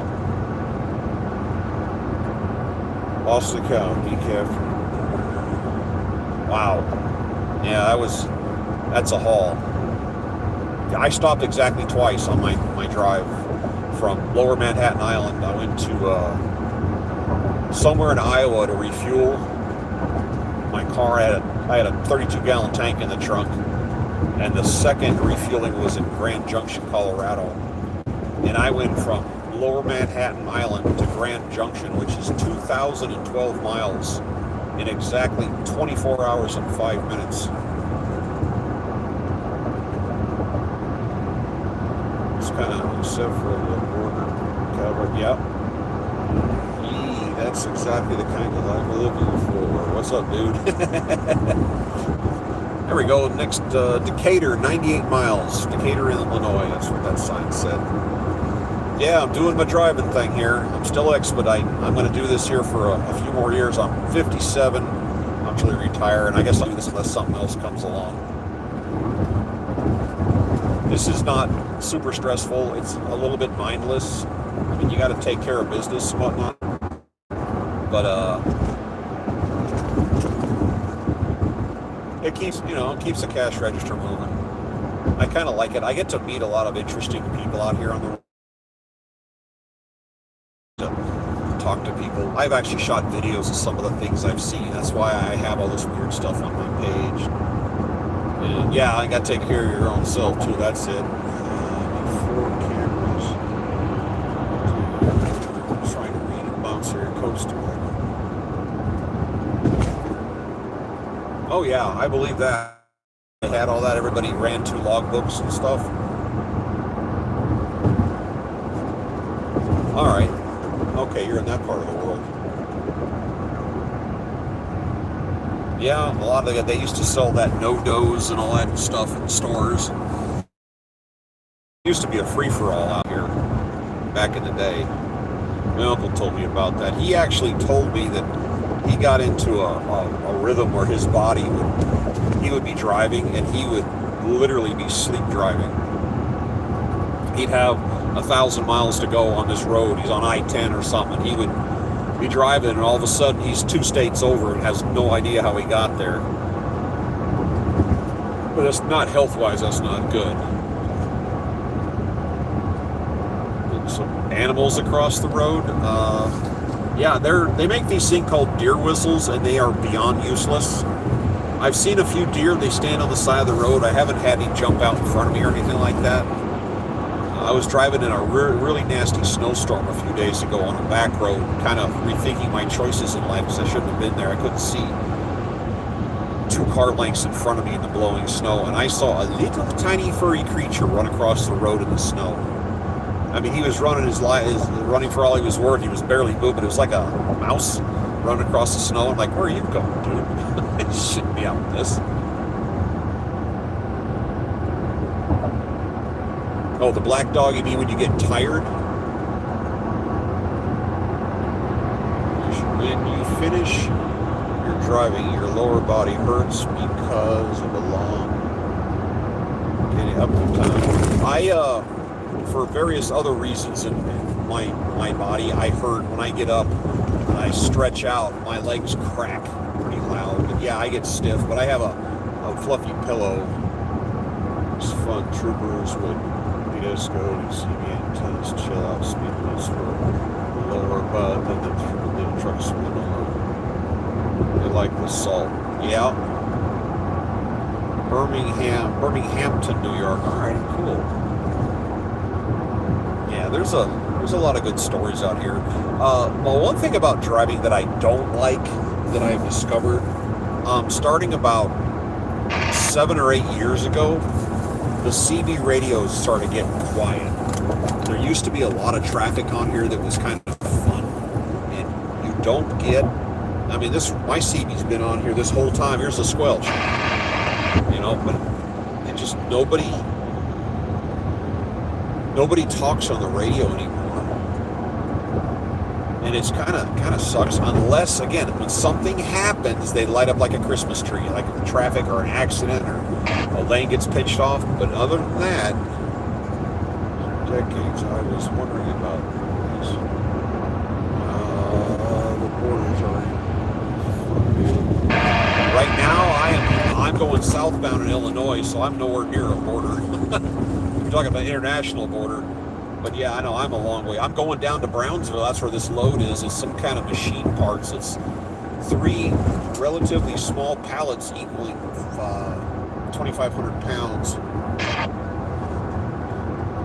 That's all we get. But yeah, the radios, it's kind of sad, but having a radio is good because sometimes you use them in different areas. You actually need them, but when there's a road closure or something, or a traffic accident, it warns you. And you've seen videos on YouTube where people crashing, bad conditions on the highway, and cars come slamming into it, and then another one slams into it, another one slams into it, and it just keeps going and going and going. That's when people come up on the radio and they'll say there's a eastbound, westbound, dead stop. And when you hear that, stop, pull over. Between different languages. Hear different languages. So that's what's nice about a CB, is when stuff starts going bad or a lane's closed off or something's going on, people start talking. I still call out highway patrol when I see them. Some people acknowledge, some people don't, but if I see one hiding somewhere, I'll call them out. And it's not like, the old movies, The Breaker 19 and all they just say, you're calling out who you're talking to, which is eastbound. You say eastbound traffic, highway patrol, immediate marker 31. And if he's shooting radar, which I have a detector in here, if he's shooting radar, you say he's taking pictures. Around the restaurants. Oh, when I get down there, because I'm going home after that, I'm just going to drop whip a 180 and leave. It's my squelch on my radio. Yeah, I'm just going to whip a U and get out of there. Get back to the house. I got a wife and 2 cats looking for me. Take a week or so off and then put myself back in service and wait. Portable spare in here. Totally portables.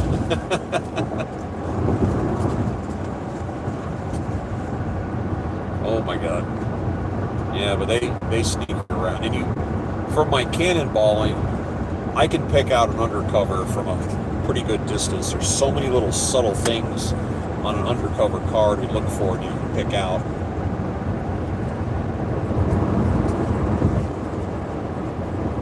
Yeah, you get out in the middle, there's a big chunks of Texas where you're driving for long periods and you're like the only person on the road. You can start looking around wondering if you just rolled off the planet. I've done that a couple of times. Currently, I am on Highway 39 southbound in Illinois, somewhat north of Peoria, Illinois. And I'm trying to work my way back towards Texas. I don't know how far I'm going to make it, but I'm going to go until my body won't go anymore. And I've gone 185 miles since I started driving. I haven't gotten out of the seat yet. And you're going to hear the sound of a drink called a Liquid Death right there. That's not beer, that's water. Still mountain water, as they call it.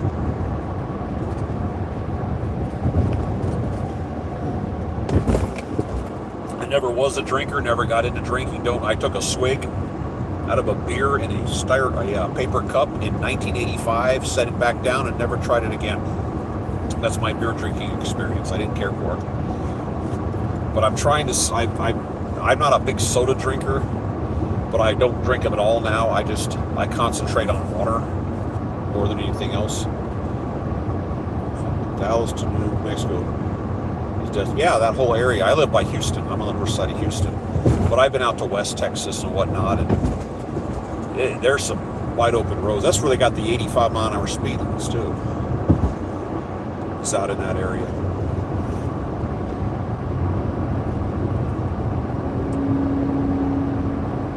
Yeah, I know. That's what I'm trying to do. St. Louis, Missouri. I'm going to be going through there. Yeah, I'm heading into a storm. I don't know if the storm has started yet or not, but I'm going as far as I can, as fast as I can, as long as I can before that storm kicks in. And then it's going to slow everything down. And I know that's coming. That's why I was getting so frustrated today at the shipper with a 2-hour and 15-minute delay on pickup, because that's 2 hours further along. Has anybody got, I don't want to start playing with phones and stuff. Does anybody have the current weather conditions on my route? Has it started, the ice storm? Has any of that stuff started yet? Or is that scheduled for tomorrow? Because this, if I just blast nonstop to my house, it says I'll get there at 9 o'clock. And I'm just curious, can anybody look on their phone and tell me if conditions are turning to mush yet, or am I still in the safe zone?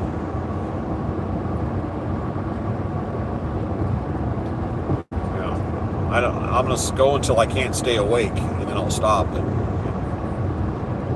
what I sometimes do when I'm really tired, other than shooting energy shots, is I put on YouTube something I can listen to, and works for me. Put on something that makes you angry. Listen to, I don't know, politics, whatever it is that makes you mad. You put it on the phone, so it's playing, and that just. What time is it in Texas? It's Central Time Zone, which is what I'm in right here. Eastern Time, I moved out of it, and it is, as we speak, it is 6:40. Wait a minute. Yeah, it's only 6:40. This is saying I'll be there at 9 o'clock in the morning if I keep going. And I only get to go 63 miles an hour, so.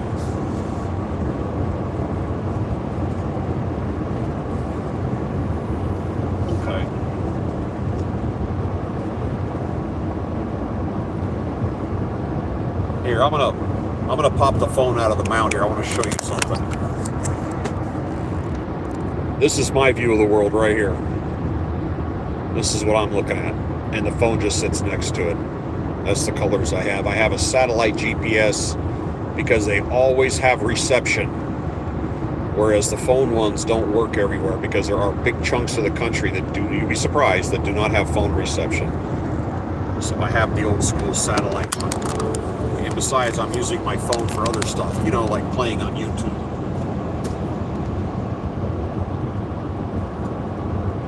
That's not, I'm not watching the TV, that's my GPS.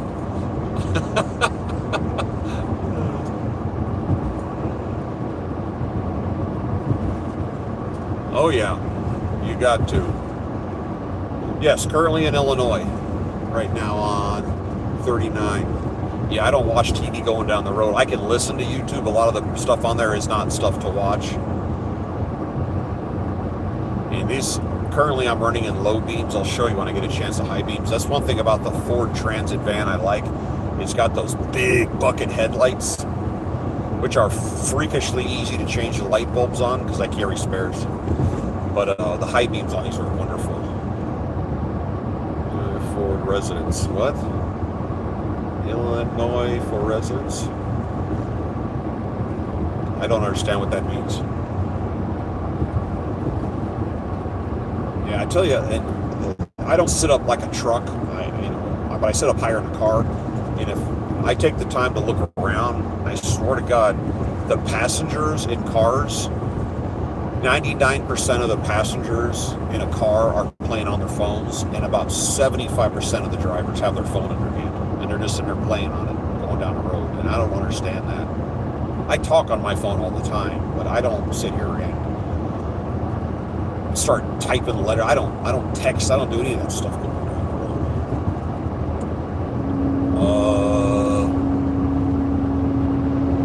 I don't. Whatever someone just typed, that's not a language I understand. Sorry.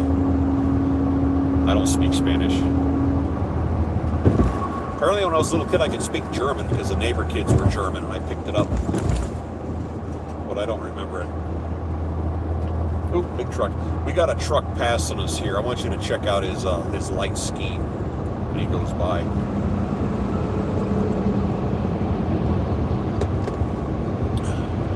This guy's got he's got us set up. Hoo-ha. Can't miss that.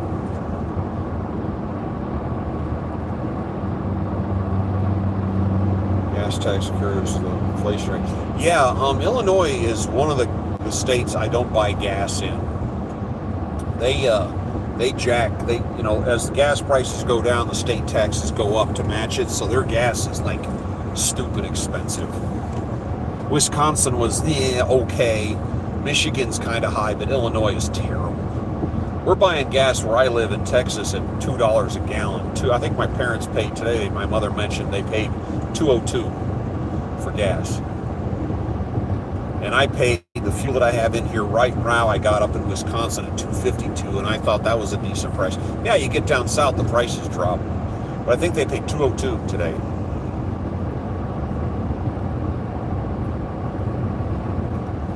Let's see what I got here.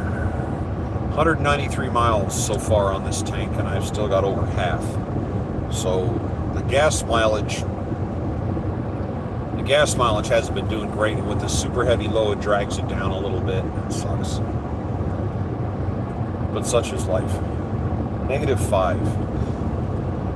At least the roads are dry. When it gets this cold, you can't wash your windows because your windshield washer fluid doesn't work. And yes, I got the 30 below option and it still didn't work, but somebody said to put a little bit of alcohol in it, a little rubbing alcohol in the fluid, and it's supposed to help.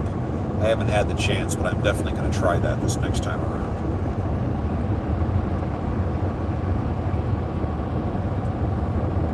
And I have at the 190,000 mile mark, I had a guy doing my 90%.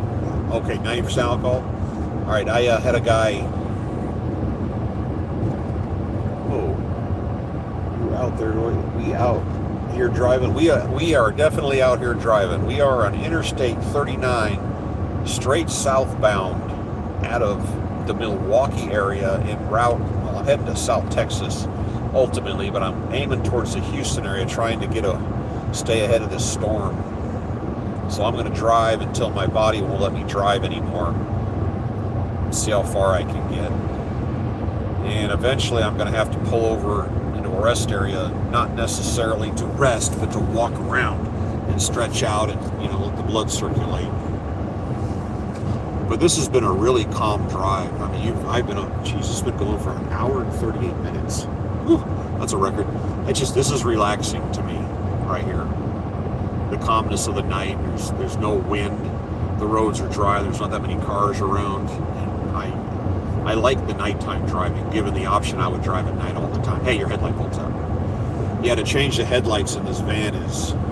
I haven't seen any deer. I have occasionally seen them on the side of the road. They're in the grass strip eating, but not tonight.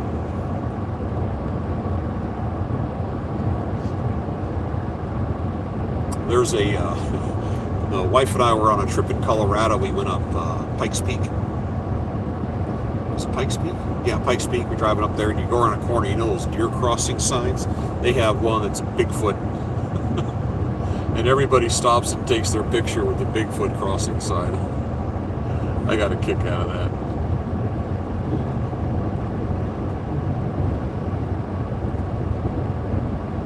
Whew. Sorry, I'm running out of gas. I had talked about this earlier, but I stayed in a Roach Motel in Michigan last night because I wanted to stretch out. And it's a rough stay when I have to bring my heavy crocheted blanket out of my van and my little floor heater in to warm the place up. If you see my girlfriend, remind her to brush her tooth. Got it. That's what they say, that the inventor of the toothbrush is from Mississippi. because had it been invented anywhere else, they would have called it the teeth brush. At least that's what they told us in high school. And always remember, those who don't make fun of themselves, leave it to others.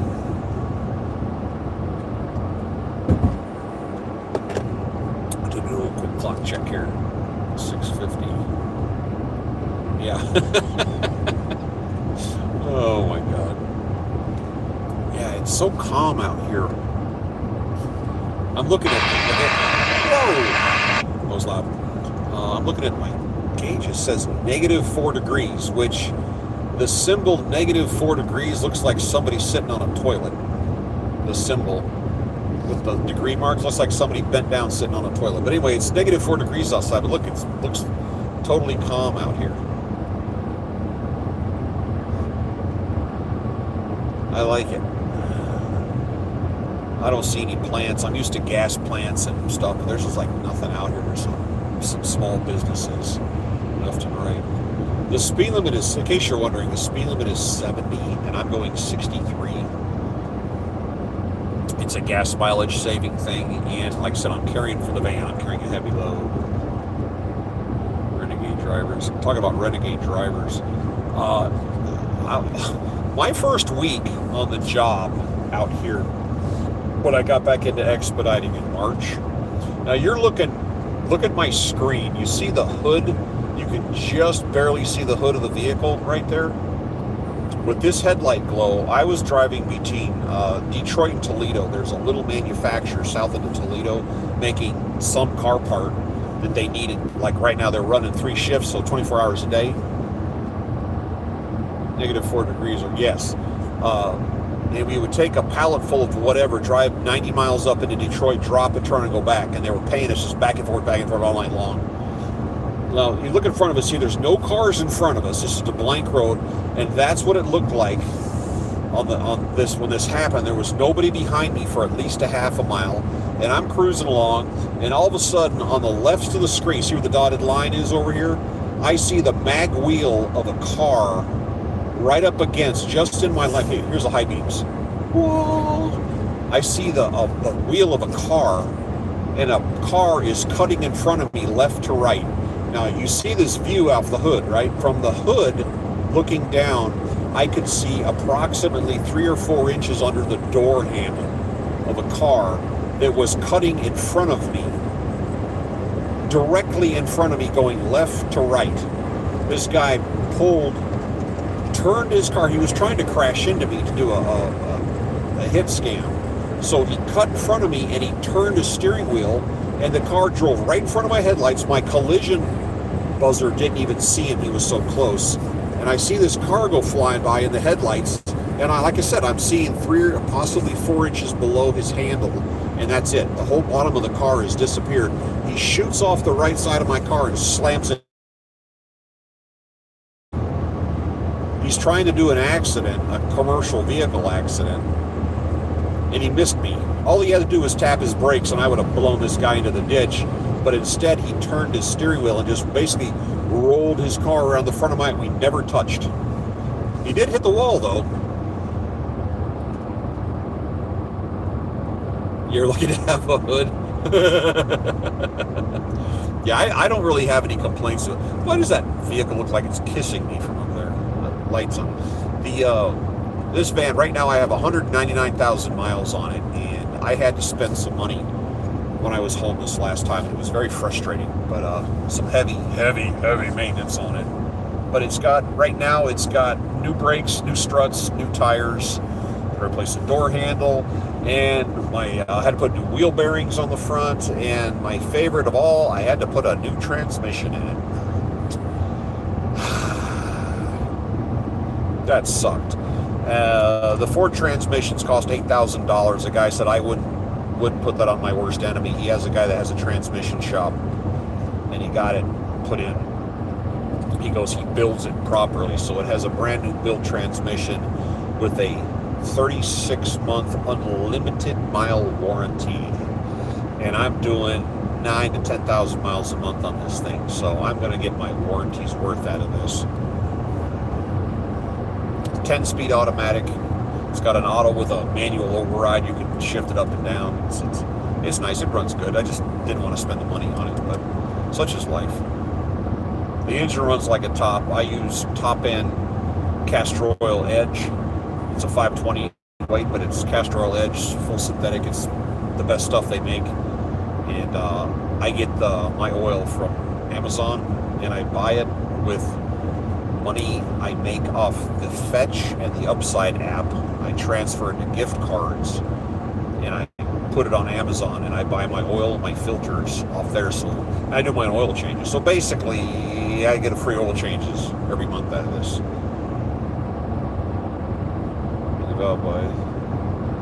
Yeah, that's what he was saying. And he goes, the only thing you have to keep after is, to change the oil in a transmission is some pretty serious surgery. Well, this guy builds them where you can take a cap off, drain the oil, and put a new filter, put the cap in, and refill it.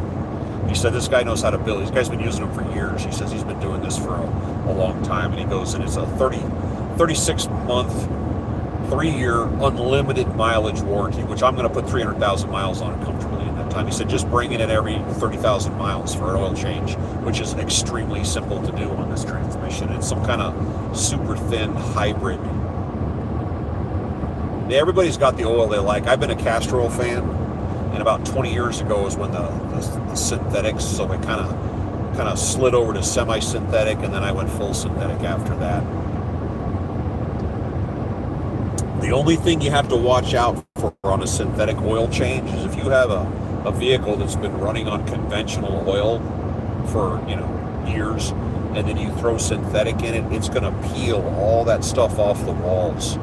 All that sludge that's built up, if you've used like Quaker State or Pennzoil, which is waxy, it's going to peel all that off the walls and drop it into your oil pan and plug up the pump.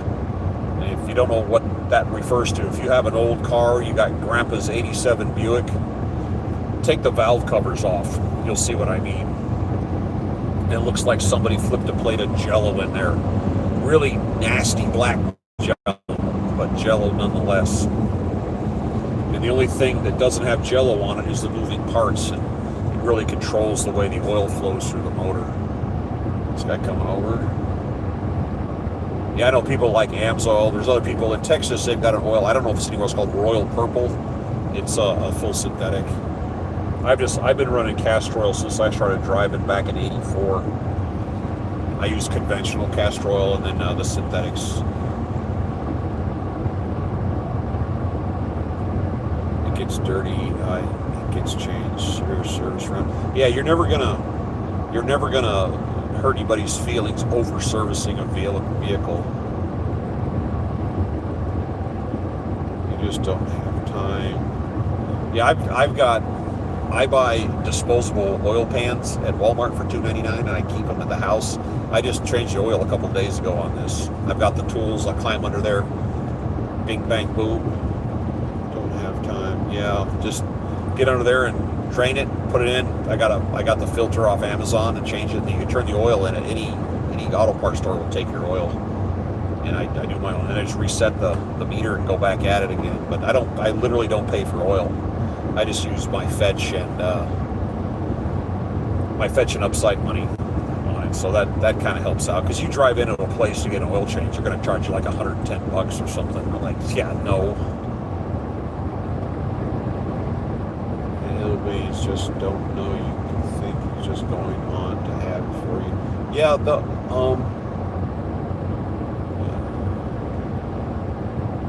Penniless is good. Yeah. Yeah, this is a strange world we live in. Yeah. I just use mainly wolf's heads and Pennzoil. Yeah, Pennzoil conventional and Quaker State conventional I don't like because it is from Pennsylvania, and it is an oil with a heavy wax content. Now, older cars were built to different standards. I mean, back in the day, everybody ran on 30 weight. Then all of a sudden they came out with 10 free, and everybody ran multi-weight 1040, and then one day it was 1030, and we were all like, whoa, and then it was 530 and 520. Now there's what, 020? Because they're getting, the tolerances and motors are getting tighter and tighter, and cars built in the 70s or 80s when they got a lot of miles on them. Remember Slick 50? My whole family used those things. My whole family used Slick 50 back on the older style cars because it really made a difference when the engine wore out, because the tolerances were different. Modern cars, not so much. 0.8? Really? They have an 8-weight oil. Jesus. And I remember clowns, got a car that ran on 1030, and this guy was running 2050, and I said, dude, he goes, oh no, it's thicker oil, it's better. I said, no, it's not, it's tearing up your motor, because there's little spray ports and stuff in there it's got to go through. Wow, I didn't even know they made that. 020 was the lightest I'd ever heard of, but a 020, 0.08. Wow, that's what the guy was saying. This transmission I have in here right now, he said it runs on some just about 0-weight oil. He said it's just the technology has changed. This van's a 2020, and he said it's just a whole different can of worms now. But I like oil technology. Some people don't care about it. I do. And when I go to sell a vehicle, I have all the receipts, and I will sit down and write out everything I've done and the time frames when it was done.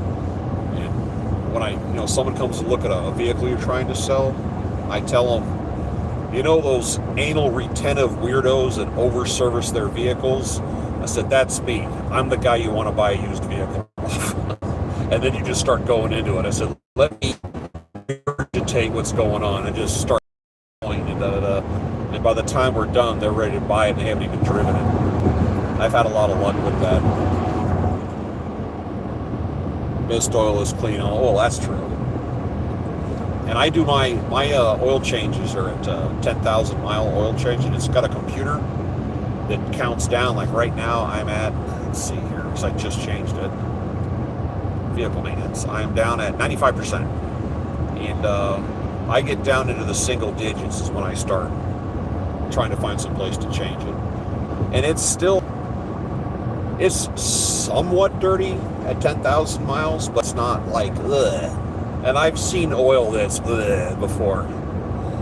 It's still, you can feel it. It's still good. It's still got that good feel to it. But I don't push oil changes. I know a lot of people that push transmission changes. Ugh. Oh. Best oils. Everybody's got their opinions on oil.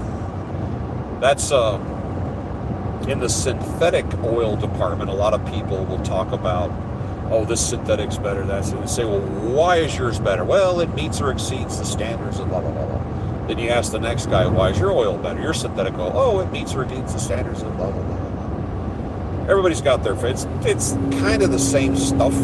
It's just little extra additives people put in it.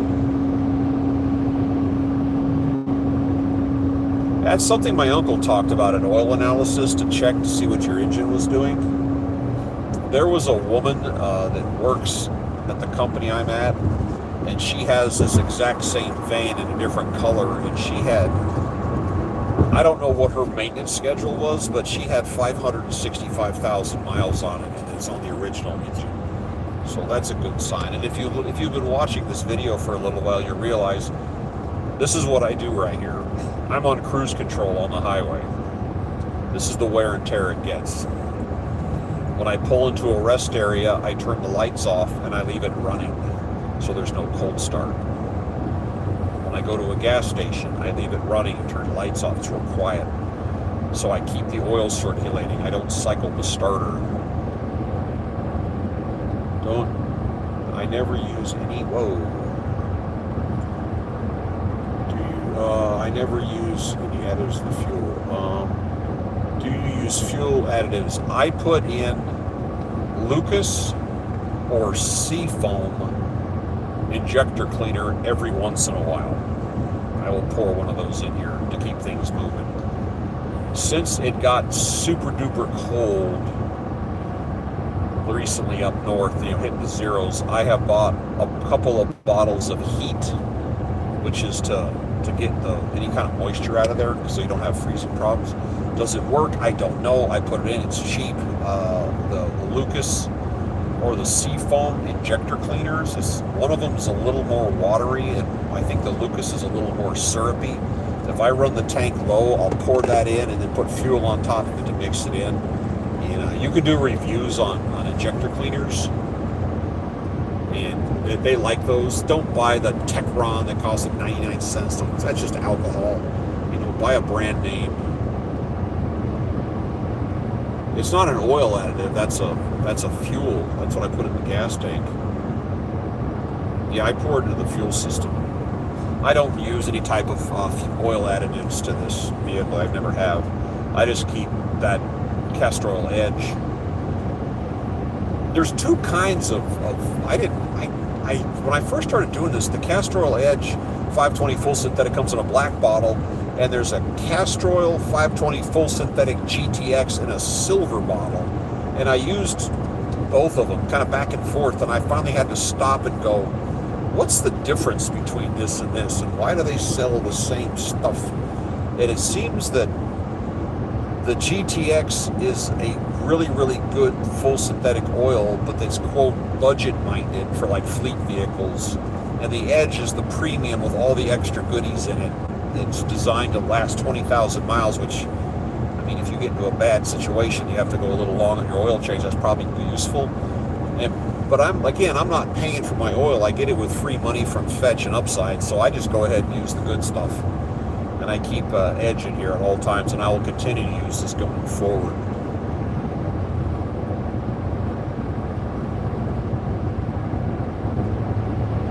Yeah, I just pour the whole bottle in. Yeah, I just pour the bottle in the tank and put fuel to mix it up. I put it in our car. We bought a Ford Kia Soul. We bought it new in 2014. It was called the whole shebang model with all the bells and whistles. And here it is coming up on 16 years later. 12 years later. 12 years we've had the car, and the only non-routine maintenance we've ever done to it was the gas gauge started getting weird one day. And the guy said, oh, it's just the wiring, and it's the wiring around the fuel pump, and you can't separate the wiring in the fuel pump, so you got to replace the fuel pump. So we put it in, and the problem went away. There. Radiator, we got 90-something thousand miles on it. I've done a transmission drain and fill twice. I've done the radiator once. We took out the standard air filter, put a K&N in it, and the K&N made a noticeable difference. 9,500 miles was my longest. That's about what I do on this. And again, it's all highway miles. This isn't stop and go traffic if I can avoid it. But yeah, it's 95. That's what I'm saying. Once I get into the single digits, which is 9,000 miles, I start eyeballing. As a matter of fact, I had 7% left on it when I changed the oil the other day.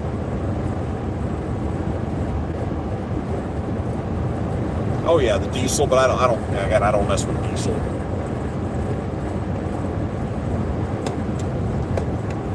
So I'm not sure how that works. And the speed limit is 70 through here, but every truck and their brother's blowing by me. Obviously, he's not paying for gas.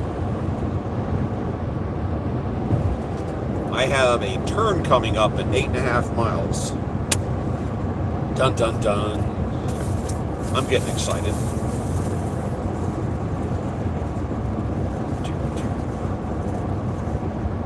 I think the winds are picking up because I'm starting to get a little sachet out of the back of this thing.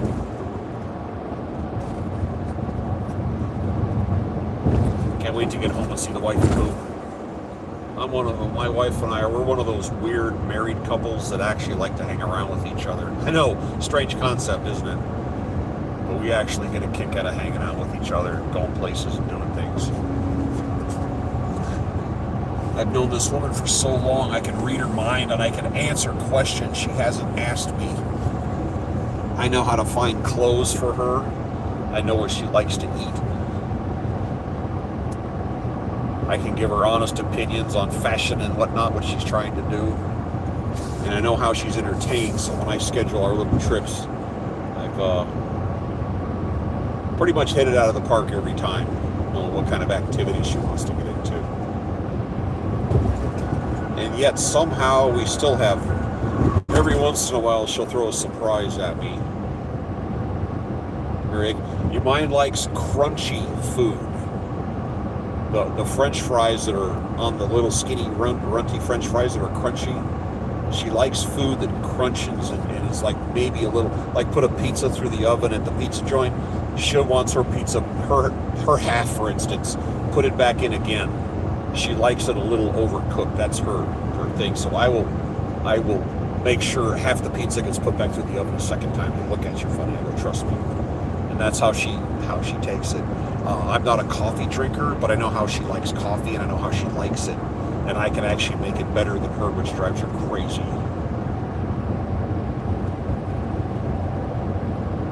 That actually, you ever been to a grocery store that has, you go in and it's got like a self-serve breakfast buffet, not breakfast, but like all kinds of those fancy little foods you can scoop out in the container, they charge you by the pound. I can walk around one of those, it's got 50 items, and I can pick out the one she likes. And a couple of years ago, we went on a trip to California for the main reason to go to the MASH film location. If you want to know how weird that is for a trip. But we went to the MASH film site. We stayed at a Hampton Inns that has breakfast out there. I have two food stories from California. And I like to use Hampton Inns. I'm spoiled over the years. When it's just me, I'll sleep in a Roach Motel. But when I take her, we go to the Hampton Inns. And I went down to the breakfast area, and they had this really weird-looking oatmeal, very fancy, for lack of a better word. And they've got all the toppings you can put on it. So I looked at that, I'm like, well, that's kind of cool. And I put a teeny bit in a bowl. My wife doesn't eat breakfast. She doesn't like to eat the mornings. And I put the toppings, which were craisins and brown sugar and coconut shavings and other stuff. I was almonds and all kinds of stuff. And I put a little layer of that on there, of all the toppings, and then put another little layer of the oatmeal, which was a real high-end oatmeal, another layer of toppings, and I made it was like a multi-layer cake. And I went back to the room, and she's in the bathroom doing the face hair thing, and the door's cracked open. You're going to film what? The LRGV. I don't know what that means. I got 4.5 miles I turned.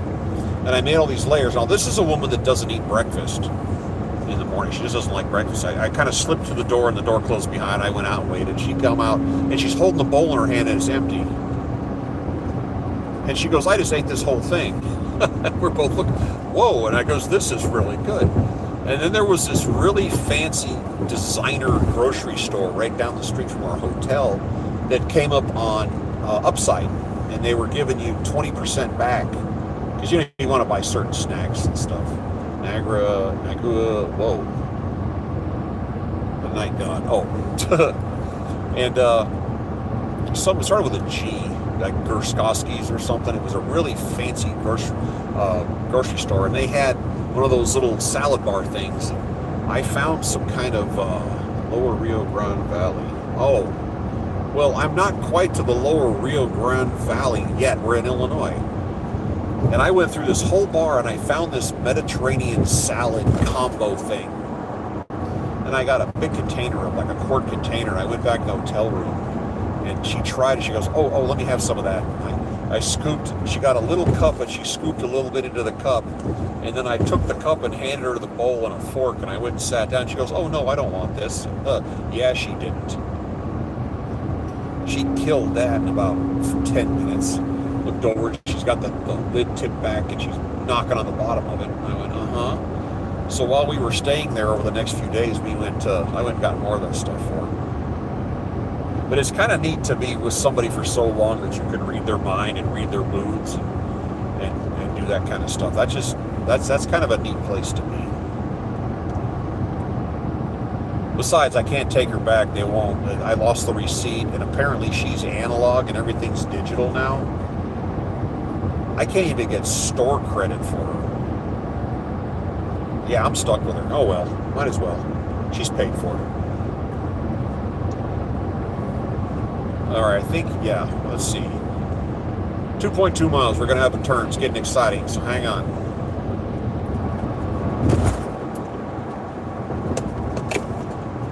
And I have not been out of this seat 222 miles. Lower Rio Grande Valley.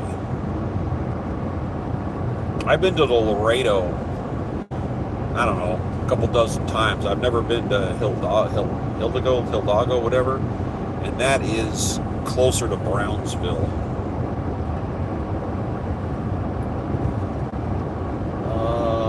Big truck yard on the left. What is that? No signs out front. Huh. Okay, what do we got? 1.3 miles. Big turn. And I thought they called the Rio Grande Valley just the valley. I worked for a guy, we used to wash big 18-wheelers, 55 Decatur. So there was a guy that worked down there that bought trucks. He'd buy fleets of them off this guy, take them down to the valley, they called it. Okay, Peoria, Decatur, St. Louis, 5 South 74. All right, we're going to turn, and I don't know what happens after this turn, so stand by here. I cleaned the windows off, but my windshield wiper fluid is frozen.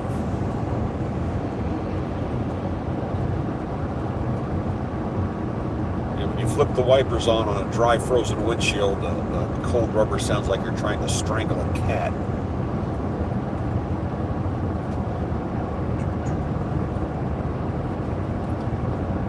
Here we go. Let's just follow this one. 74, Peoria, Champaign.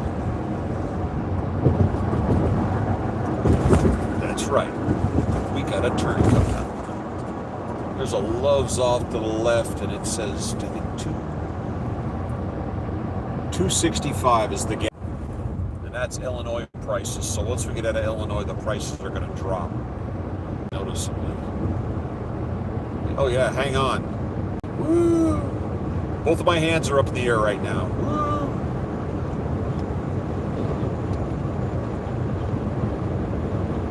And then what's going to happen? South 50, okay, and then I'm going, that's right lane. Don't want to be in the right lane.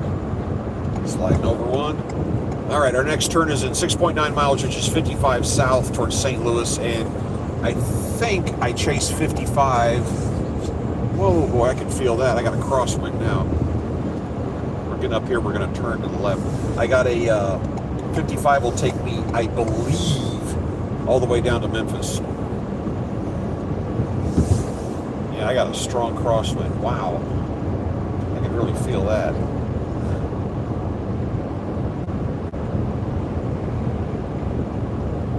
Coming around. I want to go back to having a tailwind. I thought that lane turned off. Maybe it didn't. All right, I got a truck past me on the left, and I got another one going to be coming by me on the right, because I thought the right lane turned off back there.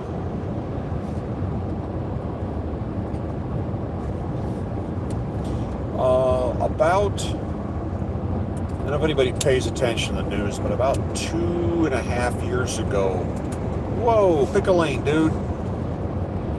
In Temple, Texas, an oversized load, a 300,000-pound oversized load rolled off of a truck and landed on a pickup truck. Did anybody see that when it happened in the news? You can look it up. You can Google, or however you search nowadays, Temple, Texas, oversized load wreck. It was a big deal on the news back then. I don't know if is anybody familiar with that? It was a tank, like a tank for a processing plant, and it had a trailer that went on for days, and you would have spent an hour just counting the wheels on the trailer. It was the weight was so spread out, and the vehicle was so incredibly long. I've never seen anything like it. And I was wondering, did anybody have knowledge of that? And if you look up, again, if you Google or search Temple, Texas oversized load fatality or crash, You'll see the picture, and it's kind of a famous photo, and I'm just curious if anybody's ever seen that, because I can tell you a bit of a war story that goes with it.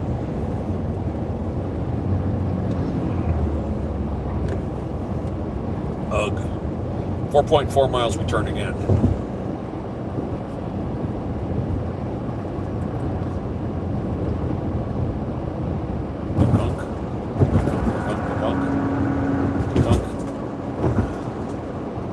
I put, like I said, when I was home this last time, I put new tires on this thing. Ooh, glad I did, because this thing does not like snow. This thing does not like the snow. And my old tires had 82,000 miles on them from Italy. Whoa, Italy, that's way out there. Wow. Well, from Italy, we are in somewhere in Illinois, southbound on Highway 55. We took off from the Milwaukee, Wisconsin area, and we are en route to near Brownsville, Texas, trying to stay ahead of a big snowstorm we have coming. And that's the plan right for now, is running away from this. But here in a minute, I think I'm going to have to pull off. So I may have to end this, but I may come back on later depending if the weather goes down. If it starts getting a little wishy-washy, I will probably start transmitting again.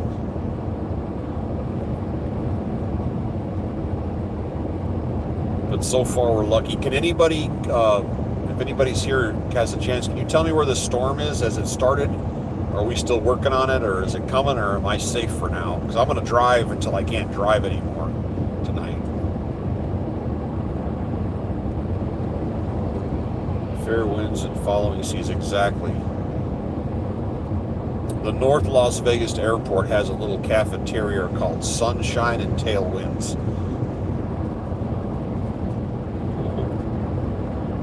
Well, that was kind of cool. All right, listen, I got to bail off up here, but I may come back on later if the weather starts to get weird. But thanks everybody for tuning in. I'll catch up with you guys later.